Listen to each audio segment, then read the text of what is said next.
Hello, hello, hello. Welcome everybody to another episode of Mystery Monday here at RetroActive. As always, I'm your host, Retro. Today is Mystery Monday. For anybody that is new, this is our paranormal discussion. We go over all there is to know about paranormal, as well as doing some ghost debunking, ghost caught on camera debunking, that is. I am joined with Baron VonWolf, Sanity Unhinged, and Scarlet, who are in my ear, as you will see right there. Most of them are right there, as you see their names right there.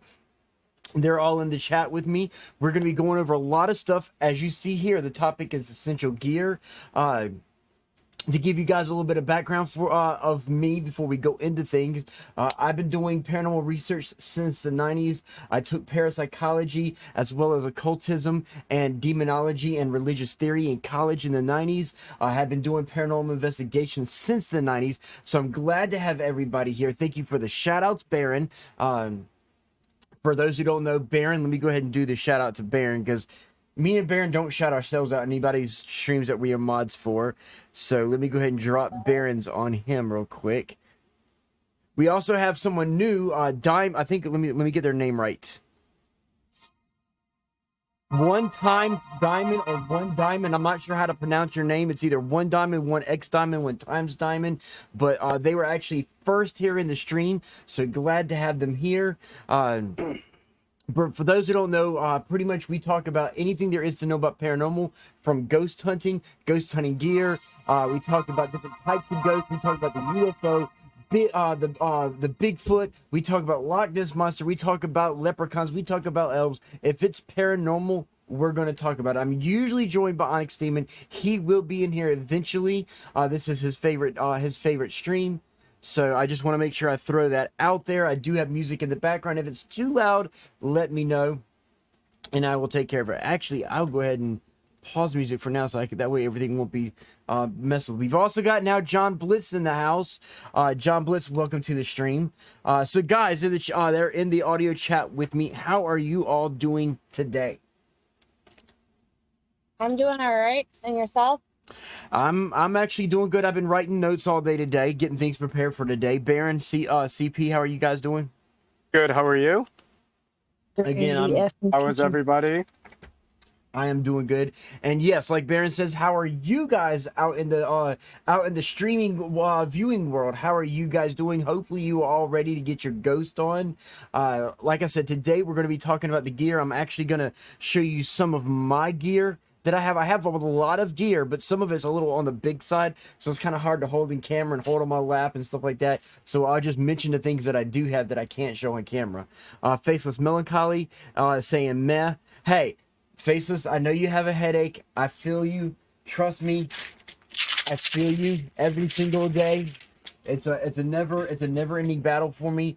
For those who don't know, I used to be an officer. I was jumped in the line of duty, and because of that, I suffered 2 herniated discs, permanent migraines. I'm deaf in my left ear, and the list goes on. What was that, Scarlet?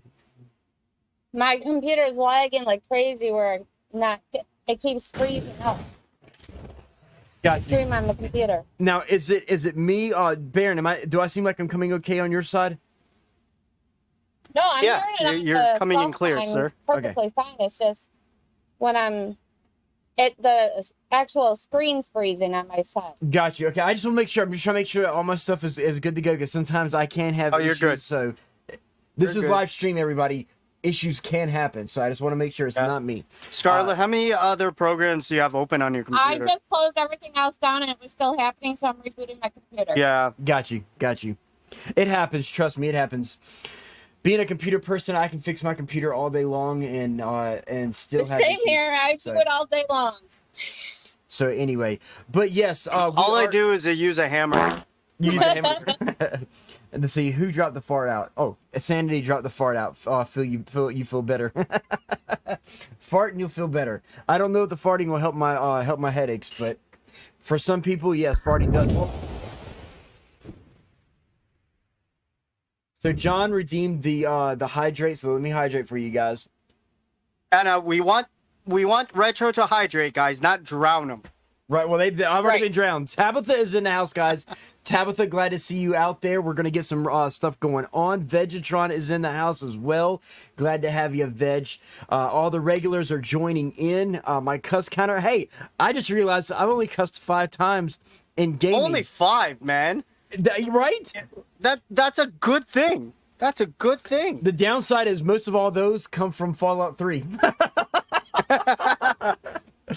So anyway, well, you know what? No, don't show me your butthole. Kept a count on all your cussing during WoW, man, that would be like in the 20s by now. Well, no, if we count how much I count all the time, we'd be like in the hundreds. Yeah, that would be pretty bad. For those who don't know, ladies and gentlemen, I cuss like a sailor. I probably cuss more than a sailor. I probably make a sailor be like his name is not Popeye though. Well, of course. Nope. Remember, his name is Fred. Fred the Sailor. Okay, hey, Fred the Sailor, it works. It works. Okay, so I got some videos for us about some of the gear. I'm going to be showing a video on how to tell the fake K2, and I'll explain what a K2 is shortly, from the real K2. And I've got a video talking about the SLS camera. Tabitha says, ooh, we're learning gear today. Yes, we are learning gear today. Vegetron dropping the Truffle Shuffle. Early in the show, guys. Early in the show. Okay. Woo! Background for people who are new. Truffle Shuffle is something that I did the very first time I got my first set of viewers. It was 2 years ago. I gotten 15 viewers if I were to do a twerk. Didn't want to twerk, so I offered a Truffle Shuffle, and from there it became a channel point reward. So guys, I haven't done one in a while, so bear with me. I have been trying to lose weight, so as you can see, I'm kind of on the skinny side. So gonna poke this belly out. So hang on. Belly's poked out. Okay, now to do the Truffle Shuffle here, guys.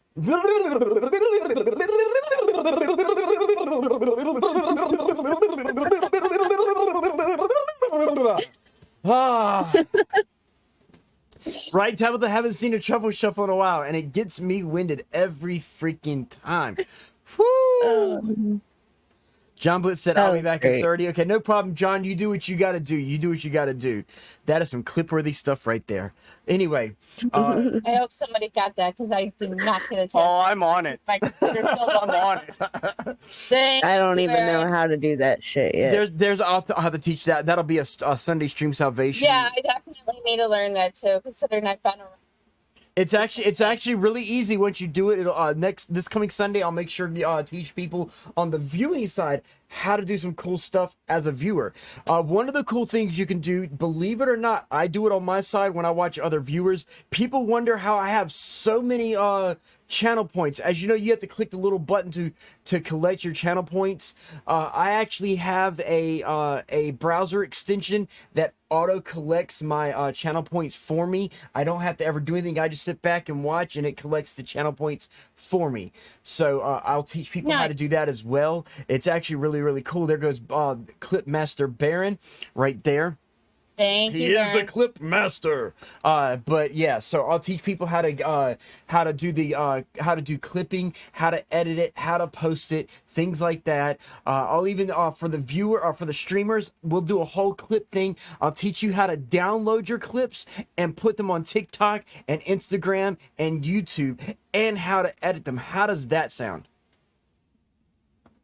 Baron already knows. Baron knows, so, but he'll still be a part of that, but yeah.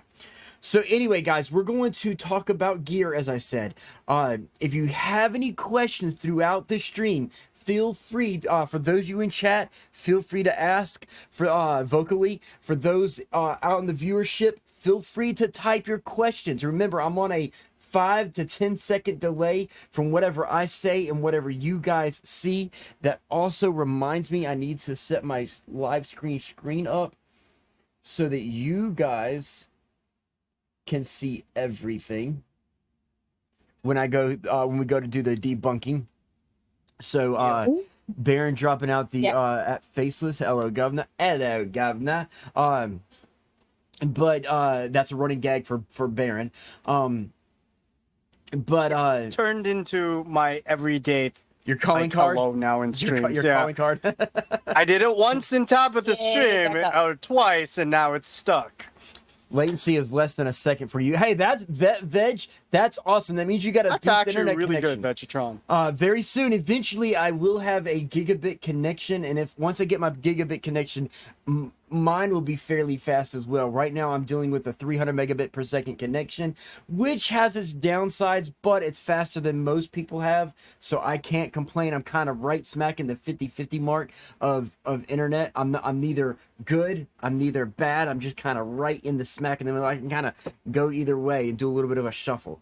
But yeah, so if you have any questions throughout the stream, feel free to ask me any questions. When it comes to paranormal or any of my streams that I teach stuff, as long as you're serious and not trolling, there is no stupid questions. There is no stupid well, there could be stupid answers. It depends on my mood and what I'm talking about. Because there's times I can get some stupid answers. There's time. Good thing you Was that? Good thing you said something, because I was about to be a smartass. Hey, it's okay. Hey, You know what? But that's not Why aren't anything you, though, out of the CP? ordinary for you, CP. Like, It's know. not. no, but it's not. It's really not. We expect it now. If she doesn't ask me during stream, she's gonna wait till I'm off stream. She's like, by the way, I was gonna ask this and this and this because she doesn't realize that she can. For those who don't know, Sanity Unhinged, I have we go way back, so she gets little golden passes to a lot of things that most people don't get. So yeah, just kind of throwing that out there. Then you got Vegetron dropping his fingers out. My shiny ticket, yo. Mine. Yeah, my exactly. golden Your ticket. shiny ticket. Exactly. So anyway, we're gonna go ahead and get started. What I'm gonna do first is I'm gonna go over some of my gear, and then we're gonna get started into all the other stuff and explaining the gear as we go. So let me go ahead and show you some of what I've got. Starting off, as you'll see what looks like 2 GoPros. Okay, these are not 2 GoPros. That right there is not a GoPro. That, if I can get it to, it's too light. That is a GoPro, a Hero 3. I've got 6 GoPros, guys, but this one right here is not a GoPro. This looks like one, but it's actually a modified camera to film in the full spectrum realm. Okay, this is a full spectrum video camera. It does photos and videos. Okay, I typically use it as a videos. I'll explain full spectrum down the road, but this is a full spectrum one. So there's that. Okay, I also, and anybody can get these. You can get these from Walmart. They do come in handy for a lot of different things. These are actually Wi-Fi night vision security cameras. Okay, I do have a few of these. I have a night vision security camera system. It's an 8-channel camera system, which means I can have up to 8 channels. It has a 1 terabyte hard drive in it, and it has internet access. Okay, so having those, I can place those around with extended cables. However, there's times that I want to put a camera someplace that I don't have access to cables, or no place that I can run cables. Say like I were to do an old Civil War fort, and I'm not allowed to drill holes or run cables or something like that. You kind of have to think outside the box. So you put stationary cameras out. Okay, these actually, believe it or not, let me see if I can get one to show you. Hang on. Got to unravel the cords, guys. Got to unravel the cords. Now, these cameras, believe it or not, use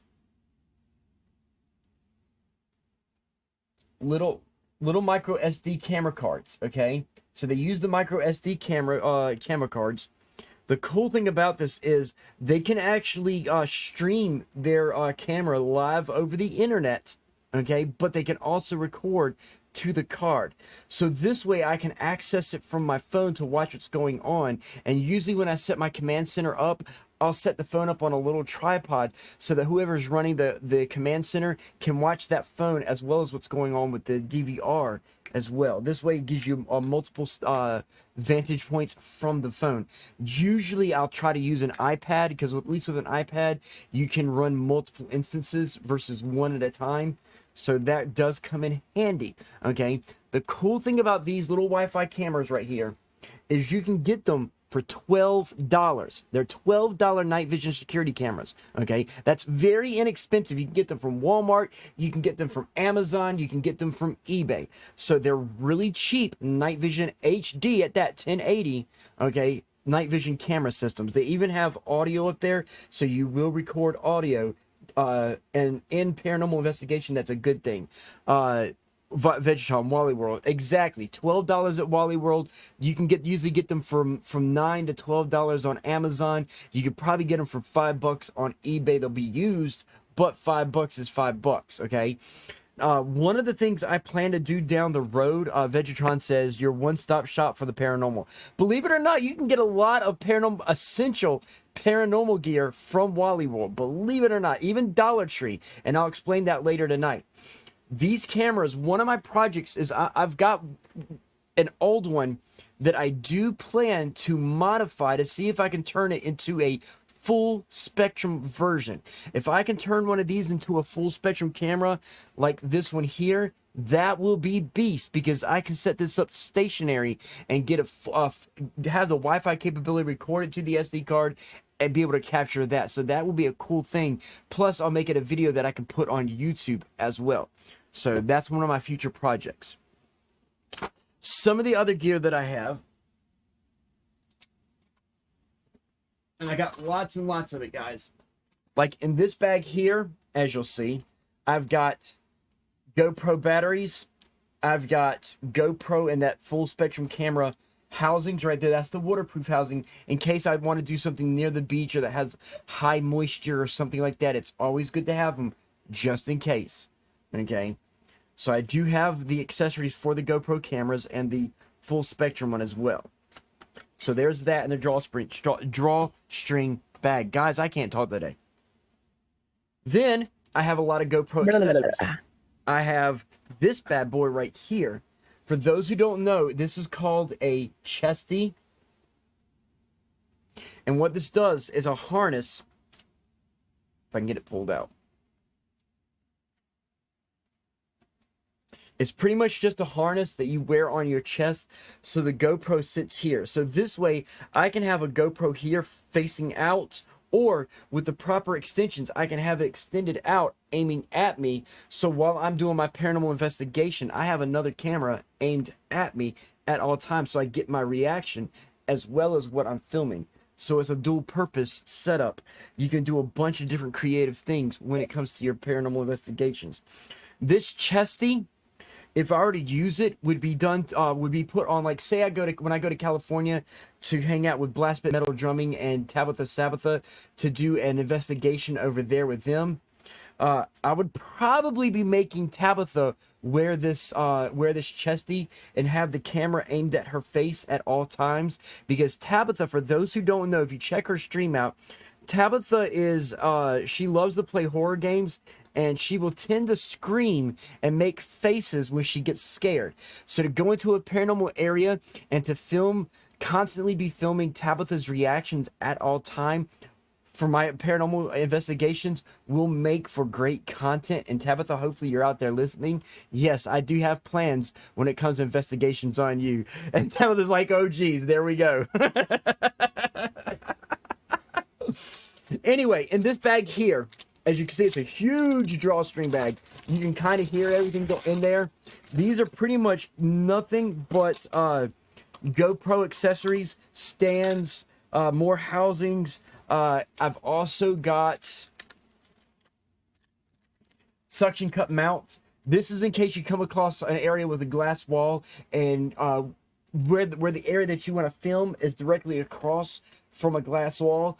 You don't want to set certain things in certain areas, so you use the suction cup mount to mount it to the glass wall or the window, and you're able to get the area that you want to get. So it's always good to be kind of, I guess, like a scout, be prepared, you know. Faceless says, gives Tabitha a hug. Yes, I can be mean when I want to. Okay, so there's that. Next up, and like I said, guys, there's a lot of gear that I do have. I have extensive amounts of gear.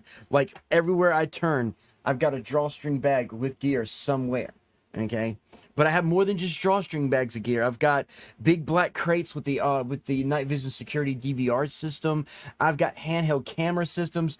I've got DVR systems or handycam systems. They're old school 80s Sony handycams that have been modified to be able to do enhanced night vision, full spectrum. What I did is I taken you take the there's a certain coating on a lens. You take that coating off where it does this normal night vision, and you take exposed negatives. You basically take a 35mm camera and a 35mm roll of film. You just put your hand over it, shoot pictures. Okay, you take a bright light, take some pictures. You take those negatives, which are going to be brown or reddish color and blackish color, and you put two over top of them.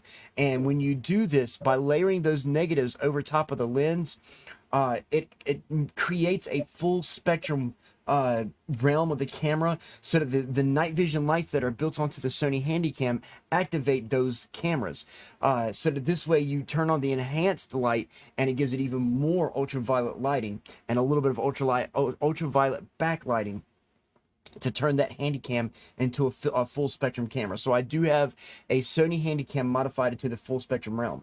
Let's see, Tabitha said LOL faceless. Sanity says, we talking about a glass wall like 13 Ghosts or a glass surface? I has no glass walls.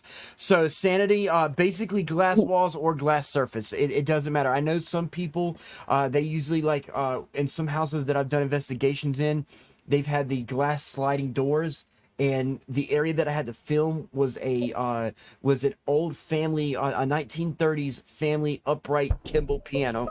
Faces dropping the sus. And since I needed to film that piano, the only angle I could get that would properly get the keys and the upright at the right angle was directly across from it, where there's a glass sliding door.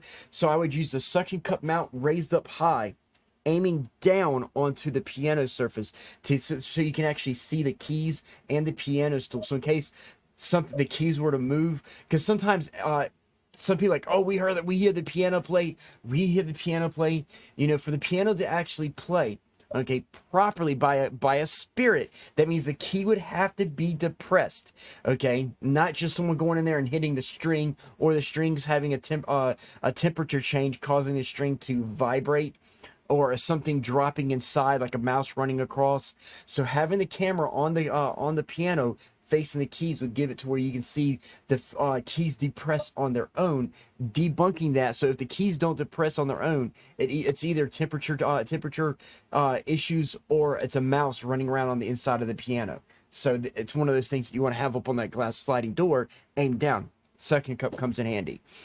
Chat says, was being a smartass in the most dumb way. I'm high, part of why I don't just say it. Hey, it's all good. Like I said, there is no dumb questions. I can usually take a dumb question and turn it into a legit question. So yeah, it's kind of hard to do that here. Outside of a non-serious trolled answer, you know, yeah, it's one of those things that I do. Now, in this case here, okay, I have other cases of other gear. I've got other K2s, other cameras that I let other people use. This is the Retro Personal Kit. This is my gear. This is what I personally use. So I keep it with me at all times. So we're going to go ahead and open this gear up real quick and show you what's inside. And then we're going to go through the essentials and things like that, because some of this is not essential. As you'll see, starting small, I have batteries. I have a lot of batteries here, okay? It's always good to carry spare batteries, okay? And you'll understand why in a little bit. So let me put these in their proper slots. And notice I said slots and not sluts. Sluts. Wait, what? Right? Okay, so a digital video or digital audio recorder right here. This one here actually pulls apart and has a USB device, so I can actually download the audio from it to a computer. This is a 1 gigabyte digital voice recorder. I do have in my spare box what is called a Zoom H2. That one there is a stationary digital recorder that I use because it has 2 microphones, but it also has an external microphone input like most of them do. However, the H2 has a simultaneous microphone recorder that records from the 2 microphones and the external microphone, all 3 together at one time. Because of this, I have a specialized microphone, external microphone that records only in the electromagnetic field. So this way you get the regular audio and you get recorded audio from the EMF field as well. So it kind of enhances the possibility of EVPs. Next up, standard point and shoot camera, right? This point and shoot camera, as you'll see as from the logo, says Vivitar. This one here, you can typically get this camera from Walmart, like Vegetron and I said. Walmart has a lot of gear. Now this one here, you can't tell. You see that red color in the flash? Well, most of the flashes are usually white. This is, like I told you, like I modified my GoPros and the Handycam. This has been modified too to be able to do the full spectrum realm. Only I didn't modify this one. Okay, this one is one of the things that I got from Ghost Stop, ladies and gentlemen. Ghost Stop, your one-stop shop for paranormal stuff right here. There is a link in the About Me section that you can go to that you get a slight 10% discount because I am sponsored, guys. At least Mondays are sponsored by Ghost Stop. Okay, every month That's they a real thing. Say it again. That's a real thing. I thought it was just like, I don't know. No, it's a real thing. It's a real store. You can, like, most of my gear come from Ghost Stop. I thought you were like making fun of GameStop or something. No, That's so stupid. it's a legit store. If you go to my About Me section, you'll find. Oh, he didn't say GameSlop. He did not say GameSlop. She knows. Yeah, There's yeah. a difference. Yeah, if I joke GameStop, it'll be like a GameStop logo, but instead of a STOP, it'll stay SLOP. So yeah, I don't like GameStop, guys. Just to let y'all know out there, I don't like GameStop. So that will throw people off. So that's an honest mistake that Sanity Unhinged made. But no, Ghost Stop is a legit place, everybody. Most of my expensive gear come from them. My REM pods, my motion sensors. I plan on getting what's called a Boo Buddy.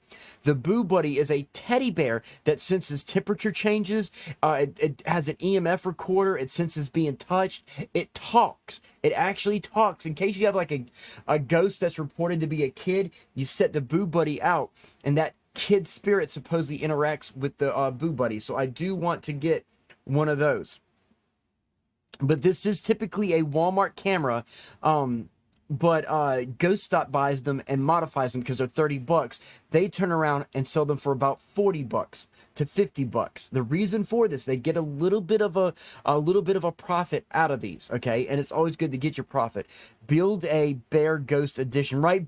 Literally, build a Bear Paranormal. Build a Bear Paranormal, Veg. You're right on the money. So this camera here is a full spectrum point and shoot. Like, I'll usually hand this to somebody, or sometimes I'm doing an investigation, and if something's going on, it'll be like, say my K2's going off, or I'm getting some kind of interactivity. I'll pull the camera up, snap, take some pictures, continue with the investigation, come across something else, snap. So I usually try to keep this one on me. Now, the next basic stuff that I got, guys, this is something you can get from Walmart or from Ghost Stop or from anywhere. A super easy, cheap product. Onyxx Demon is here, everybody. The man himself, Onyxx Demon, my ghost hunting, paranormal investigating, paranormal research buddy, Onyxx Demon, everybody. And his beautiful woman, Nessology. Hey, it's all good, Onyx. It's all good. Better late than never. Just pretty much say you're trying to make a fashionable entrance. You're making a fashionable entrance. So, guys, next gear. Onyx has already seen this, but right here, standard flashlight, standard 3 LED flashlight. This bitch is like super, super bright when, of course, I put batteries in them. But right now, as you'll see, let me open it up. No batteries. There's no batteries in here. But when I do put batteries in here, where's the beef? Now, let me put this back up. So, so this right here, the key thing about this, I'll explain later. But most of these are used for safety purposes. But yes, I do have a flashlight with me. and this bad boy right here. Of course, there's no batteries in it, but most of y'all would think that this is a laser pointer. This is far from a laser pointer. That says, you know your notifications are behind. My notification? No, what?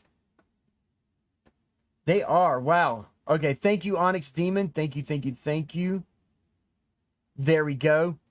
So, yeah, they're behind the thing. Thank you for that, Onyxx Demon. So now they should work. Let me see. Let me do a test. Do. Another one bites the dust. Digga don. Digga don. Digga don. There, they're working. There they go. Thank you, Onyxx Demon. Chris has, so. Minor miscalculations, everybody. Yeah. So we're gonna go watch You have both, through his though, shout out right, right Joe? there, guys. That is Onyxx Demon. He is a very funny but good guy. He is a great guy, great video gamer, and a great friend.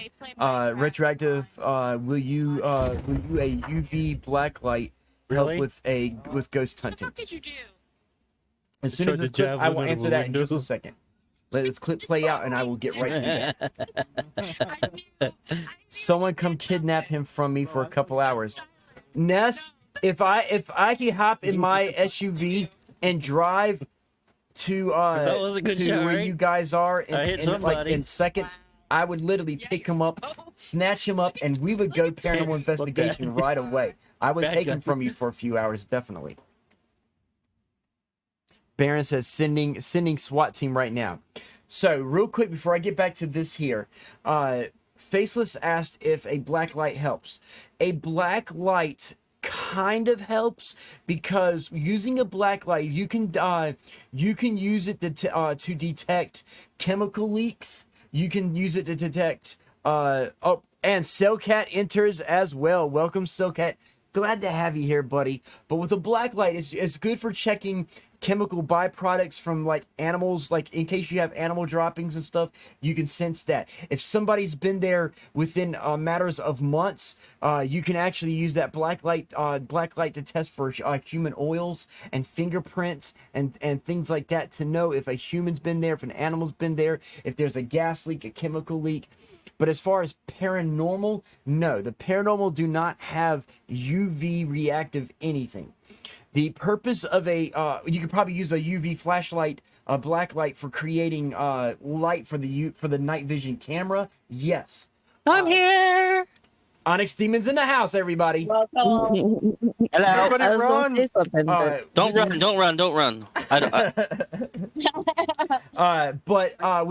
the UV light, you can use UV lights with your full spectrum cameras and your night vision cameras to give them light as well. So they do come in handy. Believe it or not. They sell special UV lights, which are pretty much that's all black lights are special lights that give off an ultraviolet light, technically. I mean, UV is good against demons, so. Right. You got to use one of the UV ones that give off heat.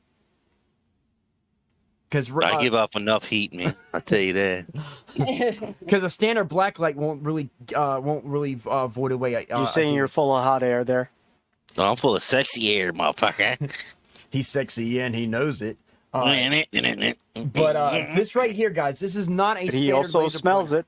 it. If I take this here off, which right now, as you can see, it's hard to take it off. Give it a second here because it takes a few minutes. There we go. So if I take this off, yes, this becomes a standard laser pointer. But with this add-on right here, which as you see, it has a swivel. Okay, it has a built-in swivel, unlike regular tips. This is a special tip that turns this laser pointer, and this is the green one, so it has a higher, stronger pointer to it than most laser pointers, is a laser grid. This will actually put a grid of dots out in the area, and twisting it creates variations to the dots, so you have bigger dots or smaller dots. But the special tip, yes, I know, perversion, trust me, I've myself, Onyxx Demon, a lot of us in this chat, all we can see is perversion out of things I say. Okay. Yeah. But But this laser pointer, you can get them in they got newer laser grids, which are even higher resolutions. They're in a box and have a built-in stand. Those are even better than this one, but this is one of the first versions of the laser pointer. I do plan on getting the better ones down the road once I have money coming in. But this still does the job. What this is used for, guys, is when you have it turned on. I have a special clamp for it that you slide it into, and that's what she said. But once the clamp is on and standing up, it holds it on constantly. That's where the batteries come in handy, because this after about 6 hours of this staying on, batteries die, and I have to change them every 6 hours.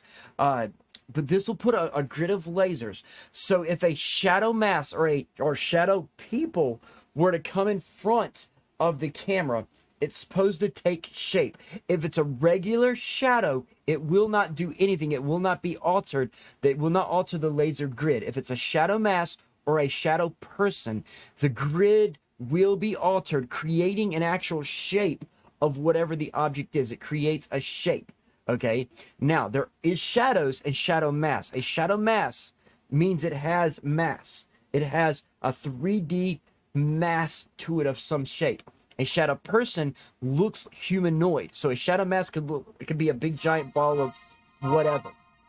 Pop Culture Chameleon is hosting. Thank you for the host, Pop Chameleon. Or Pop Culture. But yeah, the laser grid ends up taking shape. So if it's a shadow person, you will see the shape of a person with the laser grid. So it is a key important gear that I do recommend. It's a little bit more expensive. They can usually range, they could sometimes cost you about $100 to $130. You know, you can probably find them on eBay for about what I'd say about $60, Onyx. Onyx. Okay, he must have stepped away. He probably stepped away. But yeah, so you could probably get them about $30 to $60 on eBay. But I would recommend trying to get them from a more reputable site, because you never know when you get the laser grid, and it could be a scam, it could be a laser pointer, it could probably be a broken laser pointer that doesn't work, you know, so you have to be really skeptical at who you buy from on eBay these days. So I'd rather spend the $90 to $130 to get something I know will work over something that may work. So yeah, I don't trust that. Finally, in my personal gear, guys, the final piece is a K2. You're gonna find a lot of people, oh, K2s don't work. Oh, K2s are joke. You can't do K2s because K2s get interference. Blah blah blah blah blah blah blah. I have a video that explains this. Okay. The reason why these people are saying that is because there's a line of K2s out there that are fake, okay? Some of the fake ones have a little switch on the side, and they'll tell you, oh, that's just to keep it on. That's just to keep it on. You know, some of those are fake, and I'll explain. There's some that actually have a switch that does keep it on, but the ones that work, when you push that switch up, it stays up. There's some that have what is called a momentary switch, that when you push it up, Pop Culture says, hey, Retro, so giving you a hey back, great essential gear list. Thank you. This is not even the essential gear. This is my private personal gear. This right here, believe it or not, you can't really tell because of the bright lights, and the green screen, but this sticker here is a UV sticker. This actually glows in black light. This glows in black light. This is a special sticker. Okay, it's important. But basically, the texture of this, and you won't be able to see it. Let me turn the light off here, guys. There we go. So as you'll see right there, there is engraved lighting on the back of this. If I can pull it back so you can see it. Okay, there we go. So there is engraved writing on that. That is key to knowing if this is real or fake. The stickers, as you'll see, there's some green ones in there, but the stickers are actually key to it as well. Okay, that's two of the ways to decipher between a real one and a fake one. Okay, let me turn this on. Now, I actually, the one episode that I did of this a few years ago with Onyxx Demon and a few others, I actually opened this up to show everybody the internals of this, to show them that this there's ways that if you open it up, you can actually see if it's a real one that way as well. And I opened it up to show everybody that this is one of the real ones. The fake ones will have the switch on the side, and they use a momentary switch, not an on-off switch. Okay, the difference between a momentary and an on and off is when you flick the on and off one, it stays on until you flick it to the off. If it was a momentary, when you push it up, it pops right back to its original position and always stays in its original position. It's designed for you to click it and it automatically turns off. Click it and it automatically turns off, or to click and hold. This way, a lot of fakers like Zach Bagans of Ghost Adventurers, a lot of his are fake. You'll see him sometimes flicking his switch on the side if you pay attention really close to his. Okay, he's flicking that switch to make the lights light up at command. Okay, the only time you don't see it happening is when he's laying it, when it's laid down somewhere and he's not touching it at all. What he's doing there is the fake ones are super sensitive. Okay, so I could take this little TV the Amazon Fire Stick remote, point it at the fake ones, and just by pressing buttons, it causes it to light up. Okay, that's because the fake ones are fake. They sense any kind of electronical disturbance of any kind, not just electromagnetic fields, but anything that gives off some kind of signal. These give off a Bluetooth signal, basically an indigo light instead of an ultraviolet light. But they sense that light and it sets them off. So it's designed for someone off camera to be hitting buttons and making it light up at real. So be like, oh, it's working. No, it's not. It's someone off camera messing with a fake one, made it to look real. The fake ones are originally designed for... Uh-oh, I have an issue, guys. Am I still streaming? Hello? I don't know if I'm streaming or not, guys. Hold on one second.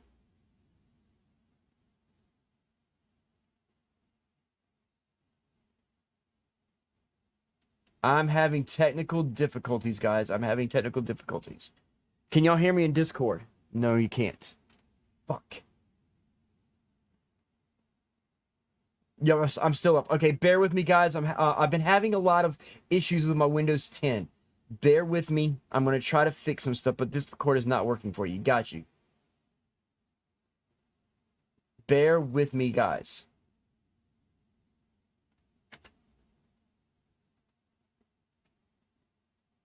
My OBS is not working. Even though it shows I'm streaming, I'm not. Don't go nowhere. I will be right back. I will be right back, guys.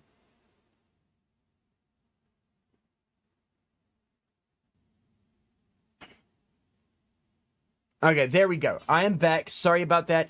I have a brand new computer and my Windows 10 has been acting up. It looks like I may have to take a week hiatus sometime soon to completely reformat and reinstall everything in my Windows to take care of the issue that I'm having. It seems to still be loading for me. Yeah, I'm back for other people because everyone else is hearing me. You may have to close it down and restart it. But anyway, as I was saying, with the K2, guys. All right, sorry about that. I'm back. No problem. Hey, it's all good. I crashed anyway. Oh shit. So I'm talking about the K2. Yeah, he crashed after you left. Yeah, right. So Onyxx Demon, remember the episode when I went over my gear last time, and I had I took apart my K2 and showed everybody the inside of my K2. Yes. Okay, so Onyxx Demon was there when I showed that this is a legit one, not a fake one. The fake ones, as I was saying earlier before it crashed, were designed for ghost hunters, not ghost hunters, for ghost adventurers, from ghost adventurers, and a lot of the fake TV shows to use as fake stuff to be able to fake the shows. Yes, Ghost Adventurers is fake. Next Monday, guys, we're going to debunk Ghost Adventurers and a lot of the TV shows. So that's one of the things we're going to be doing next Monday. We're going to debunk some of the TV shows. But that said, this K2 is legit. I've got a video that's going to explain the K2 and the SLS camera. But once I press this button, as you see with the lights, well, you can't see the lights, but it has lights up here that light up with it. Zach, you meant. But does he have a pretty mouth? He has, believe it or not, he's got Angelina Jolie lips. I'm gonna kiss him. So- He's got a pretty mouth. So we know what his mouth is used for. Fucking big fat dicks. As for those coming new to the So stream, I DSL don't... lips then, right? Yes, DSL lips? exactly. He has DSL lips, and he probably does. That's probably how he got his show, is with using those DSL lips. So, for those who don't know, who are new to the stream, I do not like Zach Bagans. He is a douchebag. Literally, no joke. This is not. He is a bad person as a person. Okay, he is a liar and a scam artist. He's selling a ghost hunting for dummies book, which is written by a dummy. I actually own the book. Thank God I didn't pay for it, but I own the book. I did an episode of Mystery Monday where we actually went over some of the inane stupidity that he talked about, which I will again go through his book again to read some of the stupidity that he talks about in his how to for dummies book. Okay. Now, with that said, so I do have a lot of gear, as you guys saw. What I'm going to do next is we're going to actually go through a video with some of the gears, but first I actually want to go over a list of the gears that you actually want to have. Starting off, and I will post these notes in my paranormal discussion on the Discord, which if you're new here and you want to continue Discord, the discussions of paranormal off stream, join my Discord right there. Once you join that link, it's going to take you to the rules. You're going to read the rules, go down to the bottom, click the little green accept check mark, be like, oh yeah, I understand the rules, I accept the rules, click, and it puts you into my Discord. Once you're there, you'll see all the different stream channels that I have, including my paranormal discussion, where these notes that I'm about to read to you, this list of gear will be posted in the paranormal discussion room and pinned for anybody to read through. Now, your essential gear. This is the core, most important gear you will ever take with any investigation. Anything else? John Blitz dropping that Surf's Up hydrate. So there goes your hydrate. So anyway, Wow. the core gear, you got the essential gear, your additional gear, and what I call the elite gear. And then I have a list of bullshit gear. Okay. Now, essential gear, and I will explain everything. This is your minimal stuff. What was that? What was that? Demon? Nothing. I'm just dropping shit. Got you. So anyway, one of the most important things that you got to have: batteries, disposable and rechargeable. Make sure you have extra batteries for everything. If you take your phone with you, have a second phone battery. Okay, unless of course you got an iPhone, then you're pretty much screwed. Okay, that's the reason why I like an Android phone, guys. Let me show you. Cool thing about Android phones, if I can get my fingers to work, you can buy extra batteries for them and switch them out. It's just RetroActive needs to be home and away. They surf a lot on that show. Hey, believe it or not, I used to surf. I still have a surfboard. I did at one time surf. With my bad back, I can't do it anymore. But I've got a second phone coming in. I've got an S8 Active. Now, I know that there's newer phones out, for the Galaxies and stuff like that, but it's not costing me nothing. It's a brand new phone minus the battery. I have to buy a battery for it. But I'm getting an S8 Active. That's going to become my actual phone. This is going to become a spare phone, guys, that I'll be using for streaming stuff and for paranormal investigations and whatnot. It's always good to have extra phone batteries if you have a replaceable battery, okay? As well as Duracell and an Energizer and any battery like that. My recommendation for batteries, okay? Believe it or not, there's some cities that still have franchise Radio Shacks in operation. Radio Shack still exists on the internet and is still available on the internet. Radio Shack has the best deals for batteries. You can buy a brick of Radio Shack batteries, okay, for very inexpensive prices. And that's how I usually do it. I'll go to my local Radio Shack, which is owned by Expert PC, my buddy Steve, aka Burning It Down, who's in my Discord. I go there, I get bricks and bricks and bricks of the variety batteries, which have double A's, triple A's, C's, and D's, and 9 volts. Literally, it has usually about 5 to 10 variations of the batteries. So this way you have like a nice big pack of batteries. It costs me about $30, okay? And I have a lot of batteries, and I chunk them into my pack, and I'm good to go. So rechargeable and disposable batteries. Have extras of them. You never know. And Onyxx Demon will tell you this. Usually when there's paranormal activity, and it's a legit paranormal activity, okay? What happens, Onyxx Demon? We lost. No evil, speak no evil, hear no evil. Everything you have is going to be partially dead and or dead. Thank you. Exactly.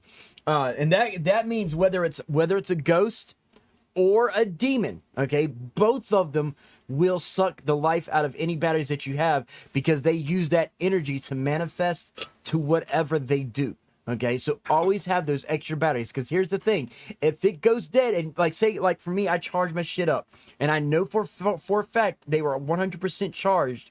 If something drains, okay, or it's a brand new battery that drains that day, my first instinct is, okay, we actually have something here. Unless, of course, I got a bad battery, but usually that's not the case for me, because I test stuff before I use them. Yeah, and this is why a lot of paranormal activity happens in larger establishments. Yep. Because it's more power draw to power those locations. Especially the ones that have those backup generators.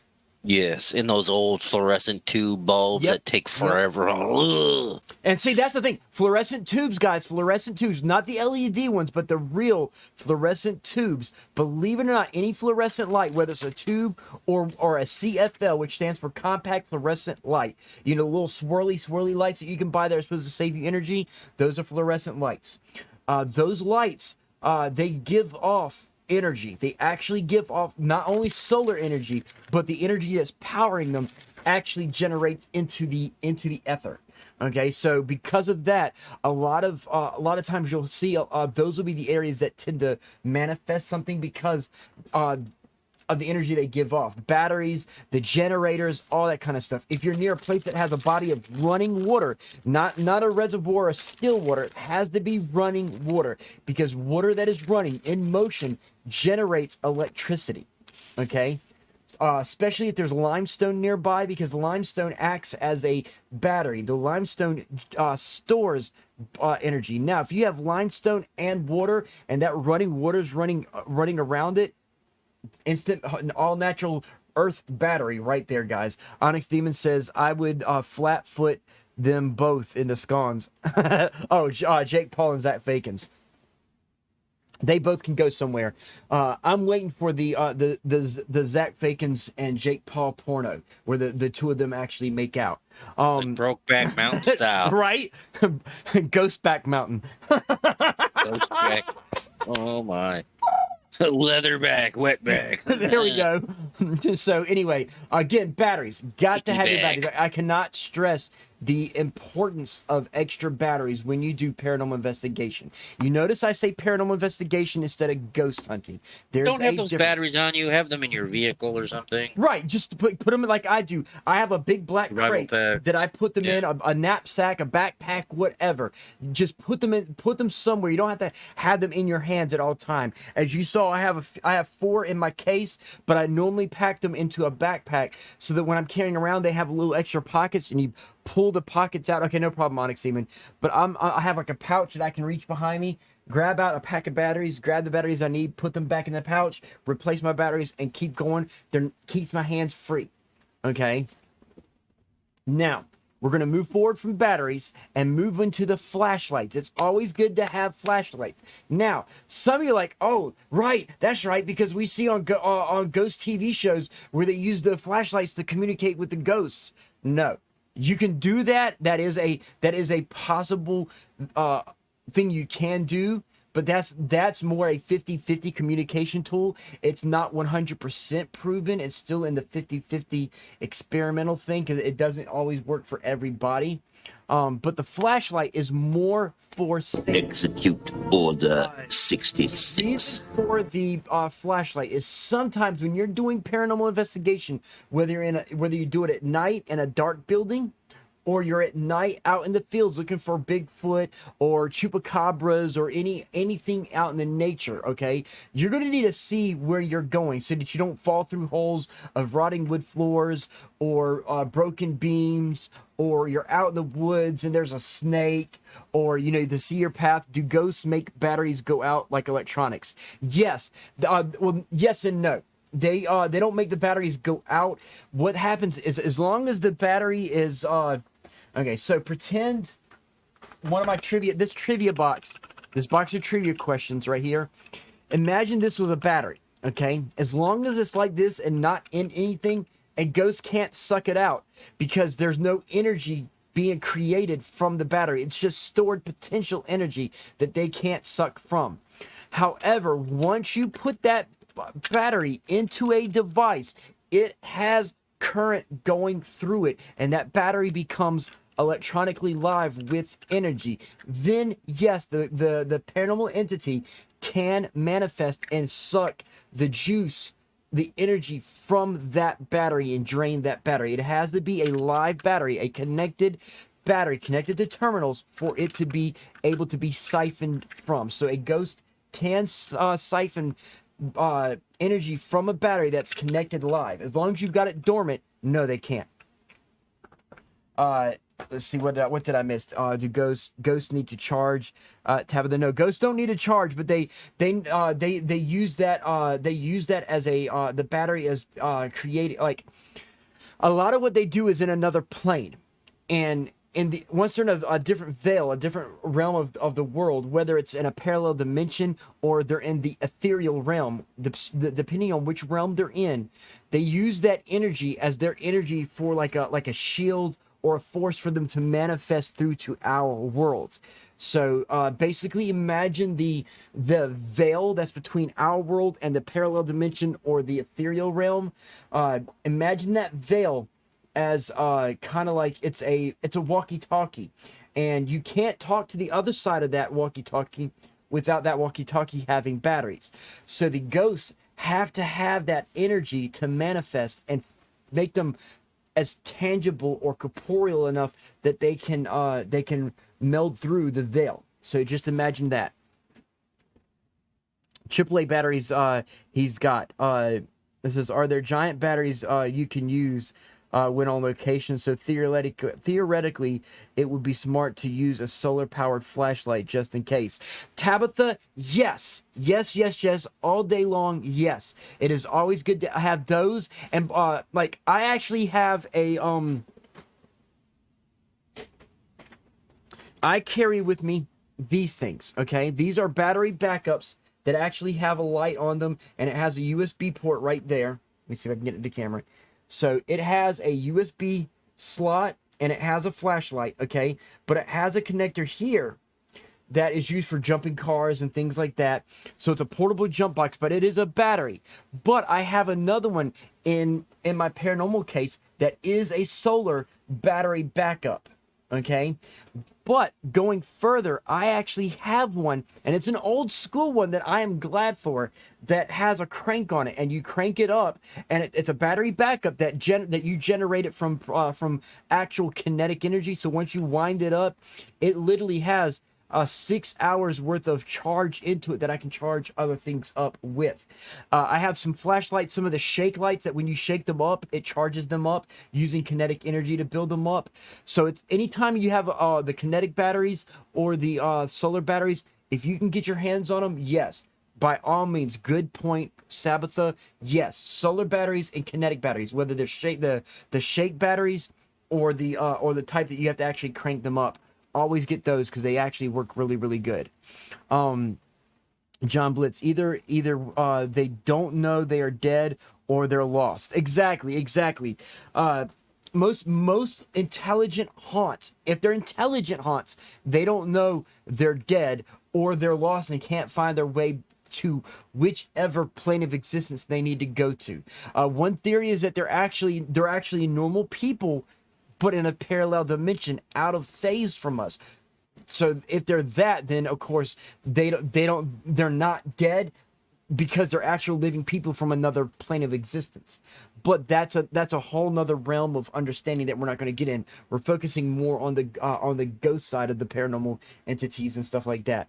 So like Onyxx Demon said, they either don't know they're dead, or they're lost and can't get back to their place of rest. You know, they saw the light. They're like, oh, look at that pretty light, and then the light disappeared. It's like, oh damn, I missed the light. How do I find the next light to go home? You know, so it's that kind of thing. Now, there are some unintelligent haunts. Those are usually residual energy of the past person left behind. Those are not ghosts. That's just energy left behind on a time loop, kind of like a VCR playing over and over and over and over again. It's not an actual ghost. It's just a residual energy. It's still a paranormal activity, but it's a residual energy. Tabitha says, so are malicious ghost spirits of people who were evil when they were alive. So here's the thing. When it comes to malicious ghosts and spirits, and then I'll get to Cellcats.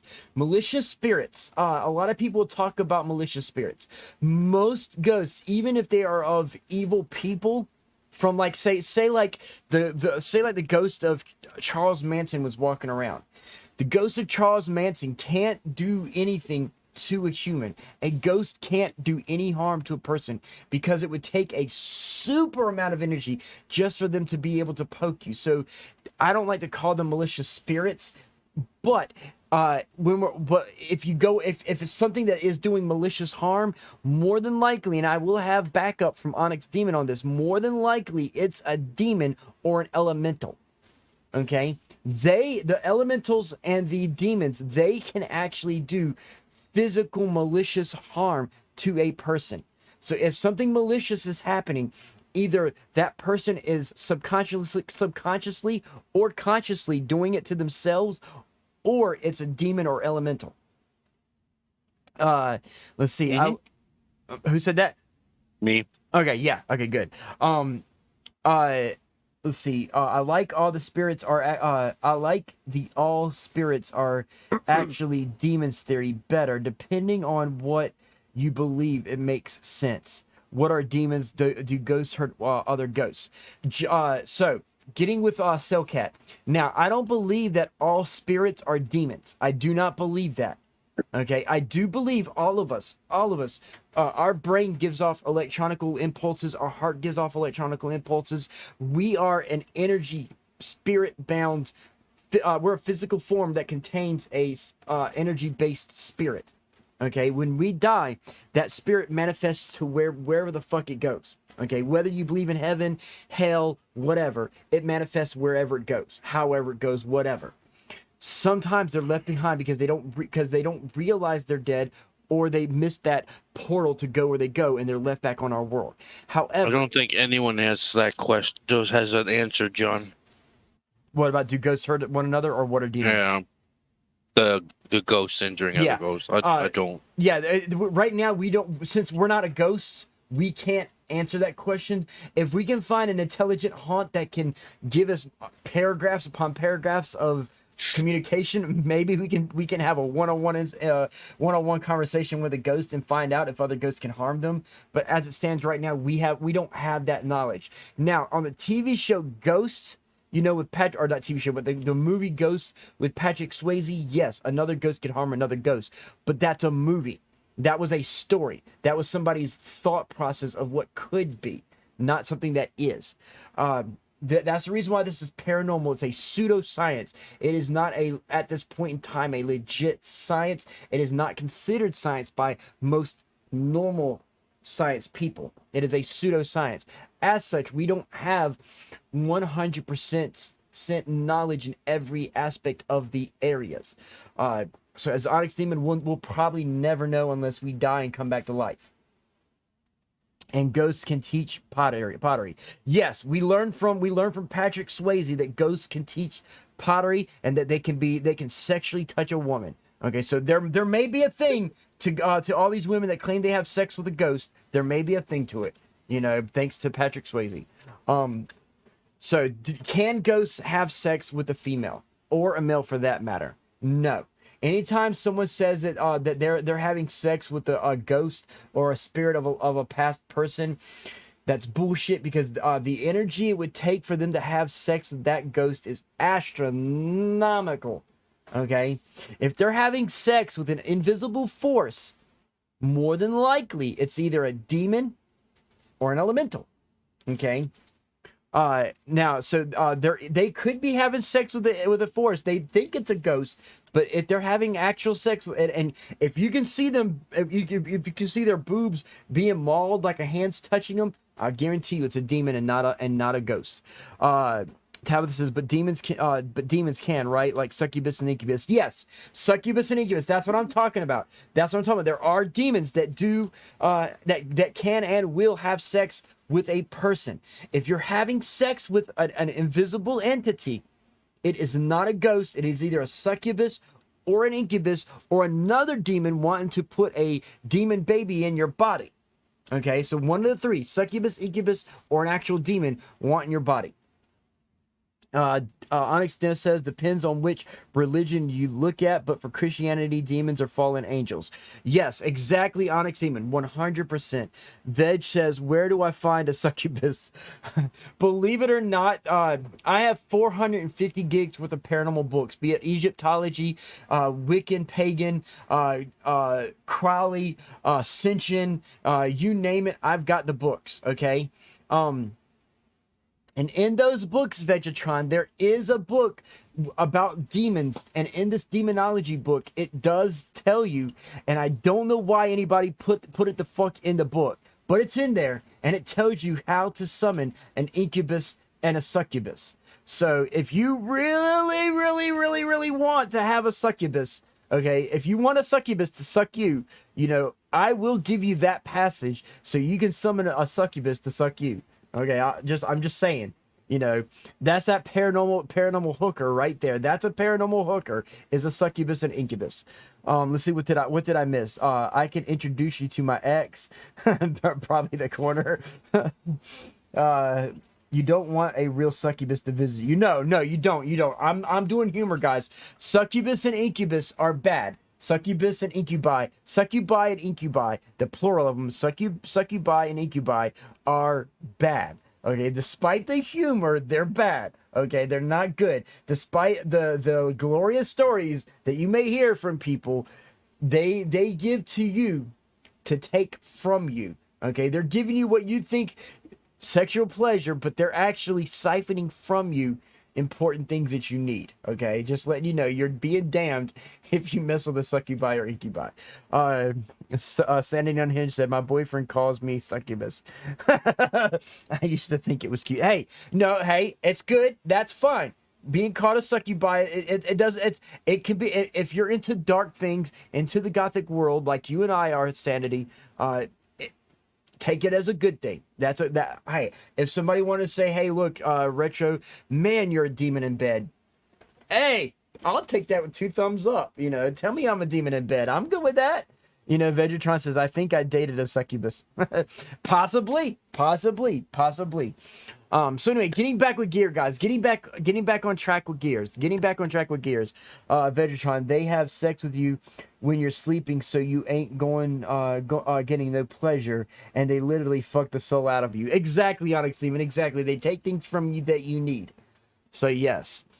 So we ended on flashlights. Flashlights you need not just for the communication thing, which is a rarely used tool for communication with paranormal. The key reason is for safety. Pretty much for the whole concept of a flashlight, to see the fuck where you're going. Okay, you want a flashlight. Next, bare minimum. Okay, you see it all the time, guys. I've shown it before. Excuse me. Pen and notebook, pen and paper. You want to have a pen, pencil, and a notebook. Always carry notebooks with you. Okay, the reason for this, and I actually, very soon, I'm going to be making Reaper notebooks to give away and sell to people. It's going to be notebooks like this one here, where it says field note and confidentials, it'll say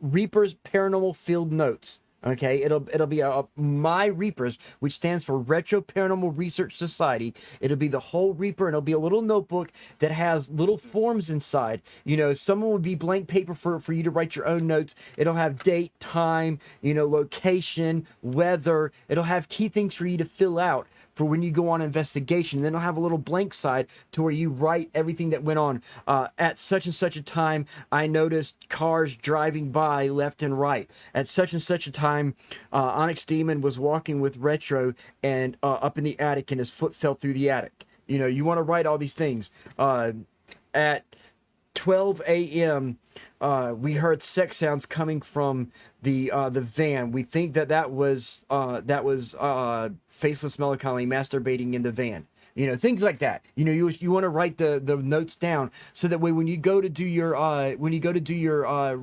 research on the evidence and go through the evidence, you're able to say, okay, so this is time point here at 12:49. At 12:49, we need to check this, and it helps you go with that. And then once people want to see your evidence, you'll have the video evidence, you have the notes taken from your notebook to be like, okay, here at this time here, this happened here. It's just for documentation. So always have your pen and paper. Tabitha said that's why we are asking Faceless, right? That's why we're asking Faceless. Exactly. You like that last part. So always, and like I said, I carry pen and paper and notebooks and everything with me. Watch, I got too much on me here. Hang on a sec. Drop something. But as you see here, guys, notebook, pen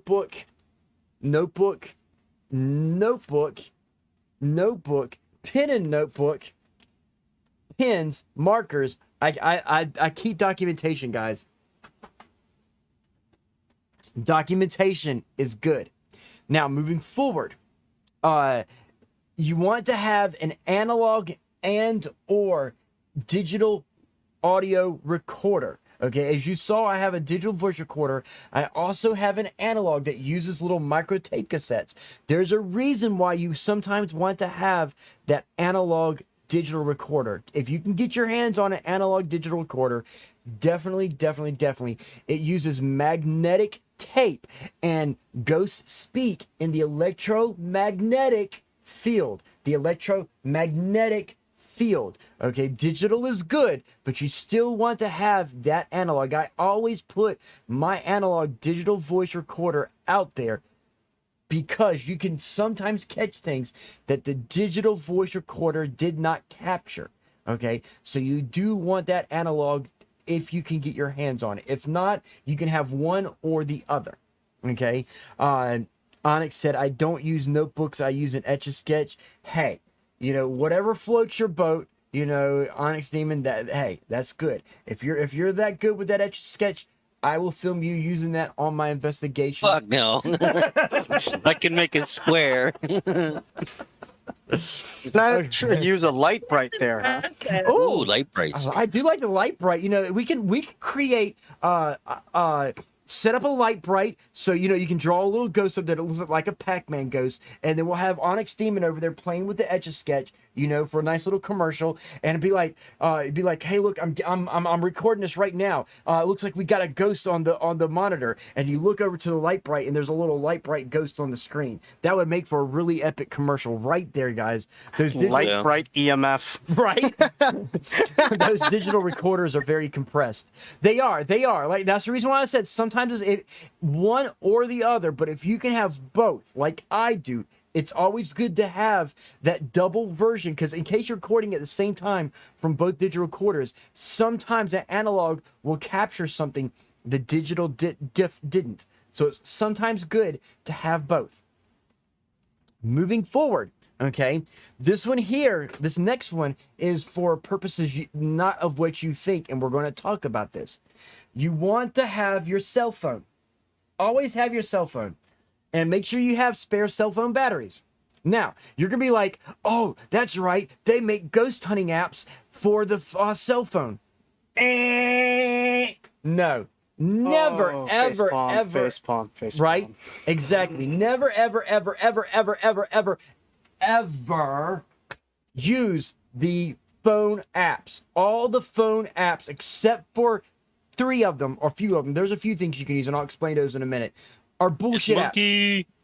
Hell Monkey and the motherfucking his house. Glad to have, or actually in the motherfucking his haunted house. Glad to have you here, Hell Monkey. Now there's a reason for the cell phones. One, the key reason you want your cell phone with you is in case of medical emergency, you can call 911. Okay? That is the. If you don't know the number for 911, you got problems. Yes, if you don't know the number to 911, you're fucked in your paranormal investigation.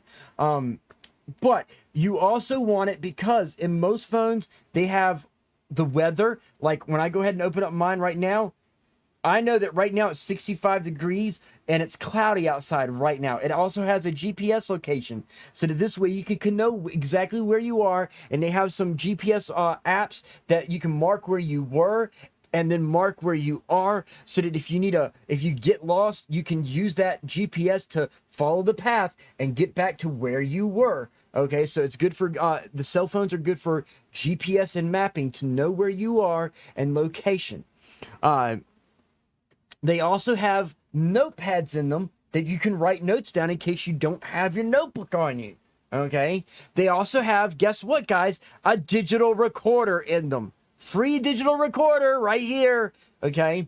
But it has a camera, okay? So you have some essential gear built into this here.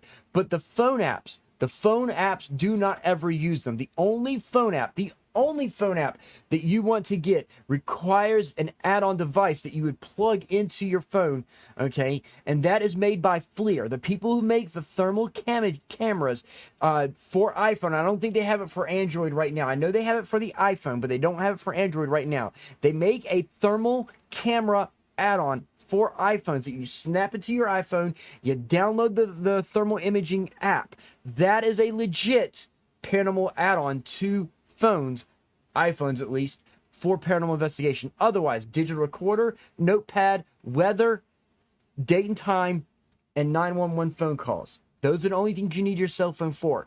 But yes, have your phone for medical emergencies, getting lost, and things like that. Those phone apps, as far as we have an EMF gauge on our phone. Well, there's no electromagnetic sensor in your phone. You know, like, but it has a magnetic. No, it doesn't. It doesn't. They're going to tell you it has this, it has that. You know, it's like, it has. No, it doesn't. It doesn't.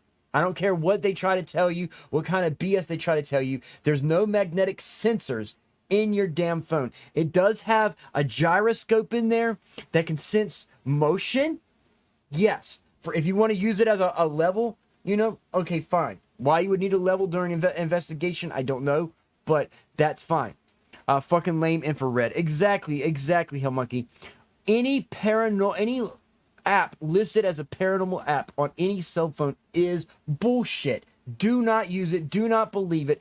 Do not pay money for it, okay? I'll explain one of the apps down the road because I've got some bullshit gear that I'm going to talk about, and certain apps are based off the same as some of those, but I'll get to those.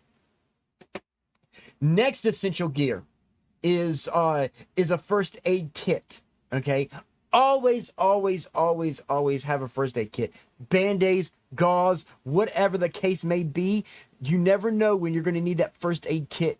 Have a first aid kit on you. You do not do no paranormal investigating if you don't have a first aid kit, because pretty much what's going to happen is me and Onyxx Demon are going to be investigating. Onyxx Demon is going to have the skit shared at him. He's going to run. He's going to trip. He's going to fall. He's going to scratch his arm on some kind of rock, and then we're going to have to put a SpongeBob SquarePants. Me getting scared. What the fuck?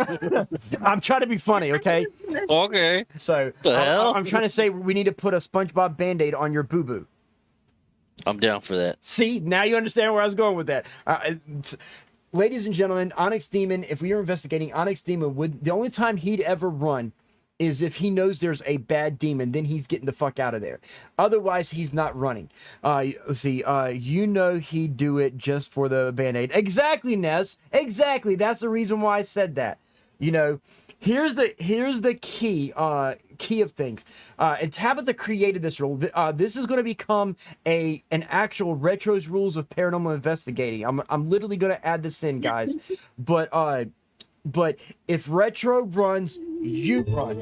Oh, Sanity on. Oh, wait. Sanity Unhinged. 12 silver. Thank you, Sanity. Not a problem. But if Retro runs, you run. That's pretty much a key thing. If Onyxx Demon's with me, you can pretty much guarantee that if I'm running, Onyxx Demon more than likely within matters of 100th of a second is pretty much running at the exact same time I run. It would literally be a Shaggy and Scooby. You'll see us turn around. We'll be floating in the air. You'll see our feet, and then we'll puff of smoke and we're gone. Okay, and at the same time. Okay, because he's gonna notice exactly the same thing I notice, and if I'm running, you can pretty much guarantee, like we're gonna be synced. That he's gonna sense the same thing and vamoose when I do. Otherwise, if it's not what we think it is, and it's not something that we would run from, more than likely we will always run to it. But first aid kits, you never know who is investigating with you. That could be a natural born klutz. Okay, there are some people who are accident prone klutzes out there that they could somehow trip and fall while they're sitting down tying their shoe. Okay, so for those people, gotta have the first aid kits. Can you make a pepper spray for demons but made of holy water? Believe it or not, hang on, I'll get to that in a minute, Tabitha. I've got a bunch of chat popping up. And if you're hunting for biological landmines, get Sting Kill. It is capsule filled with green gel made out of benzocaine and menthol. Yeah, that works too. That works too. Now, Tabitha, you can't just get holy water. Technically, no, you're right, Hell Monkey. However, you can, if you have the right connections, get actual holy water. Okay, Retro happens to be friends with a Catholic priest that can bless the water and make holy water. So you could get holy water. I can get holy water if you know somebody, and it don't have to be a Catholic priest. Okay, if you can go to any priest. It could be a pagan priestess. It could be a pagan high priest. It could be a Wiccan priestess. It could be a Pentecostal priest. It could be a Lutheran. Any priest can make holy water. This says holy pepper spray. Sign me up for that. Yeah, fucking walk in a bottle and get some. Just say thirst. You're thirsty as fuck. Well, you got an angle. Exactly. Like I said, if you know what you're doing and you really want to do it, yes, you can get holy water, but you have to finagle.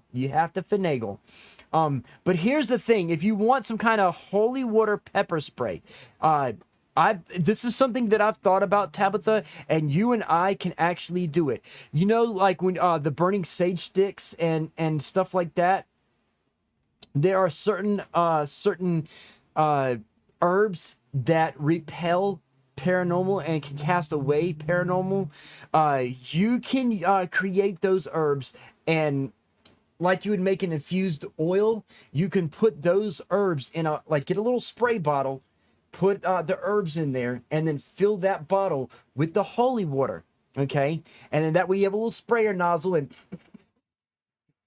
you got yourself in a way, a pseudo form of your holy water pepper spray right there. There you go. What is out Zach Bagan's urine? Stalecat, Zach Bagan's urine doesn't scare away paranormal or demons. Pretty much that would scare away people. And I know that R. Kelly would probably buy some Zach Bagan's urine, but that's for another topic of discussion. But yeah, his urine ain't gonna keep you safe from anything. That's female deterrent. So anyway, moving forward, we've gone over the minimal essential gear to add to the list of your paranormal gear. Okay, you want to have cameras, still and video camera. By still, as you saw, point and shoot cameras, whether it's your DSLRs, whether it's your small little $30 Walmart point and shoots to the cameras that you would get from Ghost Stop everybody. They have cameras that are point and shoot designed for paranormal that are full spectrum. Check out Ghost Stop if you want to get into getting stuff. Make sure you check them out. Okay. And make sure you send them an email. Hey, look, you know, we saw you advertised on RetroActive. We love your gear. We want to buy your gear. Blah blah blah. You know, if you do that, just let them know that you saw them through me. Onyx said the old school items are legit, by the way. Salt, silver, iron, and any religious relic. Exactly. Though Onyxx Demon, you do give me an idea of something. I want to 3D print a water container in the shape of a cross, fill it with iron and certain herbs, and then put all that inside of it, and then fill that with holy water, okay? And make sure it has a little spray nozzle for it, so it's a cross with a spray nozzle, okay? So you're holding the cross as a standard cross, okay? And it's got a spray nozzle filled with all the chemicals and products inside, so that way it becomes a paranormal death spray. Right there. I mean, all those items would be cheap too. Like right? Salted holy water, a little 925 silver fucking. Exactly. And a little flecks of iron you can find anywhere on the train tracks. So what do you guys won't break the bank account? Yeah. At all. Put a Jesus sticker on it too. I'll put a lot of up there. What do you guys think of a non-denominational religious paranormal demon kit for warding off demons and evil spirits? What do y'all think of a kit? Well, the only issue you're going to have is the salted water is going to turn that and the iron is going to turn that holy water into like diarrhea color. Well, that you'd be spraying shit at demons. Like, yeah. Well, hey, it brings them in to get the shit away from me. Fuck out of here. Or you can always say, hey, this demon's got the shits. But no, I'm going to get with Tabitha, and I'm going to get with her about making a paranormal kit that will have a little mini kit that you can ward off demons and evil spirits with. Okay, and it will have a 3D printed cross-shaped spray bottle that in little Ziploc baggies will have your herbs, your little iron filings, your little packet of salt, so forth and so on. And see, I think if you don't believe in your kit, it's useless. Exactly, Hell Monkey, exactly. And that's the reason why I said non-denominational. It will have a list of prayers from every form of religion, be it pagan to Wiccan to Christian. You know, it'll have a book of prayers for protections, and then it'll have different relics all over it that are it'll have pagan relics, it'll have Christian relics, it'll have different relics all about it. So it'll be a non-denominational one that anybody can put their belief in. So yeah, that says blessed, of course. Yeah, of course, exactly. How about God's bazooka, a little bitty crucifix engraved in the ammo? Hey, it's a possibility. I don't know, but it's a possibility. You know, you'll blow some other things up, but you know, hey, it brings me to, if you see, burn it all down. Hey, if you want to burn it all down because it's paranormal, and they're like, if you find ghosts, we need to destroy it because we don't want a paranormal. Hey, that's when you bring out Sanity Unhinged's holy bazooka. Okay, there you go. Now, moving forward, like I said, cameras, be it point and shoot stills or video, make sure they're night vision or full spectrum. The other regular cameras are good, but you want to try to make sure you have it either night vision or full spectrum. Okay, reason being is night vision and full spectrum are able to bypass certain anomalies. Full spectrum cameras, if there's dust particles, it doesn't make them flash light back like night vision, so it makes them a little bit more defined, and it's easier to decipher what is a dust particle or a bug or whatnot when you use full spectrum over night vision. But try to make sure that the camera is either night vision or full spectrum, be it still or video camera. Now, another item is two-way radios. Do not use your cell phones. Use a two-way radio. Reason why is because the when you use your cell phone as a cell phone, that can give off electromagnetic fields, which can give off false positives on your electromagnetic sensors. You know, your Gauss meters and things like that. So try to not use your cell phone except for in the sense of an emergency. Okay, you want to have a two-way radio that works off of radio frequencies, which is a UHF radio frequency, a variation of the UHF radio frequency, a scanner frequency, but nonetheless, it works off of a radio frequency that doesn't affect your equipment. So you want to use the two-way walkie-talkie radios. Again, earlier I just mentioned Gauss meters and EMF gauges, okay? You want to have your Gauss meters and your EMF gauges. The reason why is they sense certain electronic anomalies. Typically, I like to do a investigation out the gate, and in doing so, I will do a like what's called a clean sweep, and I'll take that gauge and go around every inch of all four walls, the ceilings, and the floors to see if there's any bad wiring or high EMF, so that when I go into the investigation, I'll know, okay, over there we got some bad wires and it's going to give off an EMF right there. So we can't use any EMF stuff coming off of that side. But this side here is clear. So if we get EMF reading over here, we know we have a legit reading versus over here. You want to do that clean sweep. Otherwise, you're going to be reading what could be false positives.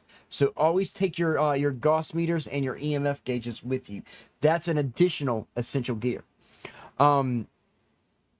Digital thermometers. Okay, I have one. It looks like a pistol grip and it has a little flat end on it. A lot of times, myself and Tabitha will use them when we're making soaps and lotions and all natural things like that. We tend to use those point and shoot infrared thermometers to gauge our chemicals that we're working with, but you can use those same thermometers in paranormal investigations. Check for the temperatures of corners. One of the rule of thumbs when you're doing your clean sweep, you get the top corner, the middle, the bottom. You go to the middle, the top of the middle, middle of the middle, bottom of the middle, from corner to corner. Okay, getting an area to read the temperatures of those areas, so that this way, if you're getting a cold sweep, you can scan that area to get the measurements and be like, okay, we're normally getting a temperature of 62.2 in this area. Here, we're getting a 108 increase, or it's now below zero. You know, whatever the temperature may be. With that temperature gauge, you'll know. Hell Monkey says we have a laser therm, right? And like I said, I use the one that has a laser pointer, but it's an infrared thermometer that has a laser pointer, so you can see where you're aiming. Okay, so I use the infrared thermometers with the laser pointer. Fallen says pops out of the retro grid and waves. Hello, how you doing, Fallen One? Glad to have you here. So you definitely want to have that pistol grip infrared thermometer, whether it has the laser pointer or not. Hell Monkey and myself use the one with the laser pointer, but you know, it's either way is fine. Last but not least, we're gonna move into the elite gear. This gear is it's not essential, but it's additional stuff to increase the detail and the amount of information that you can get. Okay, and most of this gear are very expensive. Okay, this is the expensive gear. Give me a second. I need to hydrate. First and foremost, a night vision security system. Typically a DVR. You want to make sure it has a hard drive in there, and if you can get one that has a 1 terabyte hard drive, all the better. But you want to have a DVR night vision security system. You want to get a thermal camera. If you can get your hands on a thermal camera, by all means, because when you're doing with thermal, don't be like other people, like, oh, look at that, there's a temperature change, so it's got to be a ghost because it's a temperature change. No. In any thermal camera, if it's cold, it registers blue, not red. Okay, so you got to know how to read it. But a thermal camera is really good to have. Next, a REM pod. When I say REM, it actually doesn't mean the word REM. People call it that, but let me type it in here. They're called REM pods, REM, just like the REM frequency of sleep waves, okay? A REM pod is what they call it. I only call it a REM pod because that's what everyone else calls it. Say it again. Rapid eye movement? Yes, rapid eye movement. In here, the REM pod is pretty much the same thing. It's for random electronic movement, electromagnetic movement. So it works the same as your REM sleep, but instead of the eye movement, it senses motion in the electromagnetic fields. Okay, so it's usually a little round, what looks like a hockey puck with an antenna and a light on there and a speaker. And what it does is, and no, not like the band, because it's not the end of the world as we know it. Well, actually, yeah, it is the end of the world as we know it, but that's another story. But anyway, what it does is if there is motion, it senses that motion, but it doesn't sense us. If we're bouncing up and down, it's not going to sense us movement. It's going to sense movement in the electromagnetic field. So if it's going off and you're hearing footsteps, but you don't see a body, that's what it's picking up. It's designed to pick up the disembodied footprints that are claimed. So a REM pod is good, especially in a case of someone saying, oh, well, every night we go to bed, we hear footsteps in our attic. You know, okay, so we know we're hearing footsteps. Let's break out the REM pod. You set it out. If you hear footsteps and it goes off, you got a ghost. If the footstep goes off and you don't, and it doesn't go off, you don't have a ghost. So yeah, REM pods are those expensive things you want to have. Next, as I showed you, the laser grid. You want, if you have the extra money for expensive gear, get yourself a laser grid. I've already explained what the laser grid does, but get yourself one. Finally, the K2. Okay, most people don't realize the K2 is an EMF gauge, but it's not like your Gauss meters and your regular electromagnetic gauges, your EMF gauges. The EMF gauge and the Gauss meters give you actual decimal point numbers and an actual reading, where the K2 gives you light possible. That's like, okay, it's an estimate of this amount, okay, and you're not worried about the amount. That K2 is being used just to see if there's electromagnetic field and to see if it comes at you. Okay, so there's that. Now, so you want to have a K2. Now we're gonna move into the bullshit gear. Once we're done with the bullshit gear, it'll be then time for watching videos and then going into the debunking portion of the show. Sls cameras, okay? The Sls camera is a bullshit gear. If any paranormal investigator, be it Zach Fakins, be it some other, I'm a ghost hunter and this is what we're supposed to use, so I'm using it, person claims it's a good gear, no, it does not work. It's a bullshit gear, okay? The Frank boxes and Spirit boxes, do not use those. It's a bullshit gear.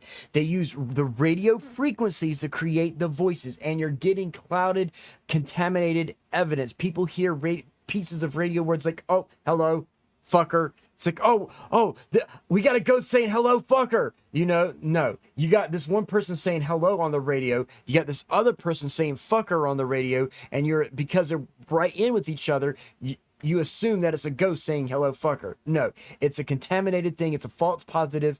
It's a bullshit equipment. Don't use it. Don't ever use them, okay? The reason why is you're trying to get hard, undeniable evidence that cannot be debunked to prove that something is haunted. And any skeptic will be like, oh, well, it's a radio station. How do you prove, when they say that's a radio station, how do you prove that it's not a radio station, okay? Sorry, don't use your Frank's boxes and Spirit boxes, okay? Then you have what is called an obelisk, okay? The obelisks also have other names, like you got a Vox box, okay? The obelisk, what it does is when the ghost talks, it types up a word that you can see the word that's being said, okay? And it's like, oh, they're answering our questions. They said fuck. They said demon. It said 666. No. What the obelisk is doing is it has a predetermined hashtag no boxes. Well, I won't say no boxes because my box that I came up with using the UHF VHF TVs for white noise generation, that's a little different because there's no way to contaminate the UHF VHF signal. So there's no TV broadcasts being done on the UHF VHF. Well, no. Well, we're not. No. Hold on. That word is a banned word now. Hell monkey. That one word is no longer that. We're gonna call it. We're gonna call it the demon box. It is now known as the demon box. We're naming it after Onyxx Demon. It is the demon box. So we're no longer calling it that. All other. I'll explain it to you later, hell monkey. But it's no longer, that one word is no longer there. It's a long story. It's a long story. I'll explain later, Cellcat. I'll explain later. I don't want to put it out there. I don't want to put it out on the stream. But but anyway, the TV will generate a UHF VHF signal that is no longer being generated on. So there's no longer broadcasts. So that there's no way to contaminate the evidence in any way. 100%, not even 99.9%. Literally 100% uncontaminated evidence.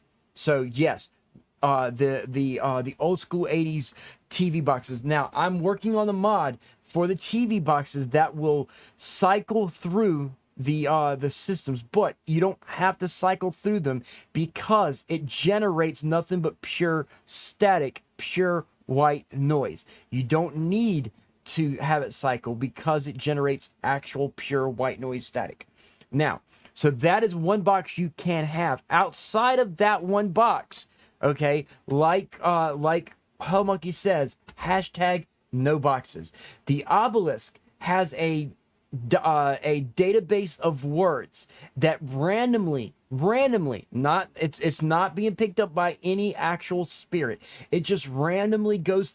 It kind of like the radio, the Frank's box where it cycles through radio stations. It's cycling through this list of diaries. So it's like cycle. It's just looping through this diary, playing, kind of playing musical chairs, and it stops on a word and it pops that word up. Cycle, word. Cycle, word. So you're getting random words that just out of coincidence comes close to what you're talking about. So the obelisks are a no. The Vox boxes, and let me type that word in there. Vox is voice automated system. What it's doing is, like the obelisk, it has a database of words, and you get the speak and spell voice that it'll speak the supposed words going. It'll be like word, hello, fuck, cunt, whatever. It robotically says those words via text to speech. Again, it's cycling through a database of words and just randomly stops on a word and puts it out there. It's not actually intelligently communicating with anything. It's just randomly dropping words. Those there, you do not want to have one bit. That said, let's now get into some of the video stuff. We're not doing debunking yet. We're going to watch these videos real quick, and then we're going to get into the debunking. So let's go ahead and switch cameras here, and here we go. And this is going to be a very short one because I keep getting asked the question of what do I think about the Connect SLS cameras. Oh shit, I've explained it as best I can in previous videos. Oh wait, yeah, you're right. Hang on. I got to make it stream. Hang on, guys.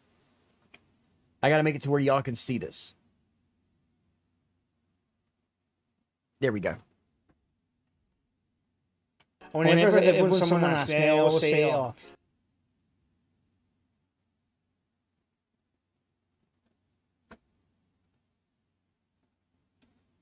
Hang on one second. I explained it in a video a few months ago, but I can never think which one it is. Well, I found which one it is. So I'm going to include that. I've spliced that clip out of the old video and I've put it into here and as a short video. The reason why I always say that whenever I see any Connect camera footage or SLS camera footage in the ghost hunting video, I immediately disregard it. At its core, the Connect or the SLS is not designed to be moved. Whenever you see them in the ghost hunting footage, whatever, they're always moving it. They're always pointing it. There's a reason that Microsoft told you to keep it steady, give it plenty of room to look at. It's because it uses lasers to find 3D depth, and it fixates on patterns. But I go into a bit more detail in the following. Did y'all hear what he said right there? It's designed to fixate on patterns. It's designed to fixate on patterns. Remember that. In the following explanation, which I made a few months ago, and I just thought I would add it to a separate video because I keep getting asked about this. Anyway, hope you enjoy. See that there? That there is exactly what I was talking about when I was talking about the Snapchat filters. They're the similar technology to the Xbox Connect. The SLS camera here is basically a Connect, is what they're using. And you notice he's talking about Snapchat filters. That goes for TikTok filters too. And when you see, like, I don't know what if that's supposed to be a figure, but I think that's what they're trying to make out. This wasn't the debunk, but I did the other day, but I'm going to talk about this one anyway. When you see these points, like, around, like, here. Because my back's getting cold. I mean, it's just dancing around erratically. It's not posing a shape, but some you do find they do pose a shape. And basically, the Xbox Connect is designed to find your hands, your eyes, or your head, sort of, your shoulder joints, your elbow joints. It's Right. all the I was Xbox just gonna Connect. say that. The SLS Yes, we got a Star Wars fan. Vance Burton is missing out. is what they're using. Is pretty much designed to detect. How can I say it? Humanoid proportions. So basically, what it'll do when you use the Connect, it uses 3D depth. It uses 3D laser depth scanning. I should be explaining this way better, but I'm not. It uses lasers to find 3D depth of the room you're in or the thing you're looking at. So if I had lasers pointing at me, it'd be obviously my lasers would be bouncing off my big shiny head back to the camera, shorter than they would behind me. So the lasers would take that slightly longer to hit the walls behind me and stuff like that. So then that's how it finds the 3D depth. So then the Connect would find like my shoulder joints, my elbow joints, my hands, my head, my neck joint, and that would all put it together and work out the rest of the humanoid form. So when you find something like that, and Ghost Adventures themselves used to find a lot of stuff like this with the SLS camera. They'd see like somehow a 3-foot figure, humanoid figure, in the wall dancing like a maniac. And they're like, oh my god, look, it's a small ghost. It's just the SLS camera or the Connect camera struggling. You'll see like a pattern in the wall or a pattern on a surface of a cover over a chair or something. And then it will try and figure out the rest of the joints. That's what those cameras are designed to do. That's the technology it uses.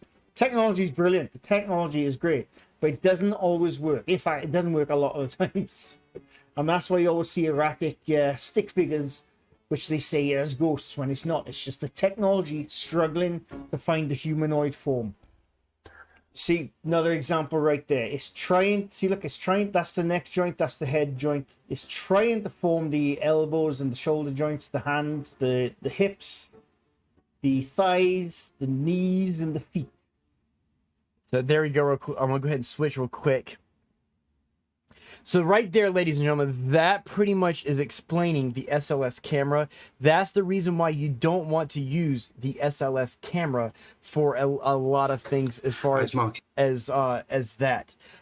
It's getting close to a time where like it's already almost 9 o'clock. So I'm gonna not show the K2 video tonight. I'm gonna show that next Monday. And we're going to go over the K2 next Monday so that we can get into the debunking parts of the show. Okay. But yes, with the SLS camera and most of the TikTok and Snapchat filters, they're all using pattern recognition. As such, you cannot take those apps serious. So when you see someone on TikTok like, oh look, I found a ghost on my TikTok filter. No, your camera found what looks like a body, so it's telling you that it's a ghost. No, it's not an actual ghost at all. Okay, it's just some dumb idiot not understanding the technology, pretty much. Okay, so that's the reason why I don't personally use the SLS camera, and I will not, and I do not accept any kind of SLS footage as credible evidence for the paranormal in any way. It uses pattern recognition. Hellmonkey says, I'm going to go old school and just use an old 70s viewfinder to spot ghosts. Hey, sometimes old school is tried and true. I go old school too. Tried and true, buddy. I'm right here with you. Now, let me do something real quick. How did the trend of SLS cameras start anyways? Ghost Adventurers. If it's like, really? Yep.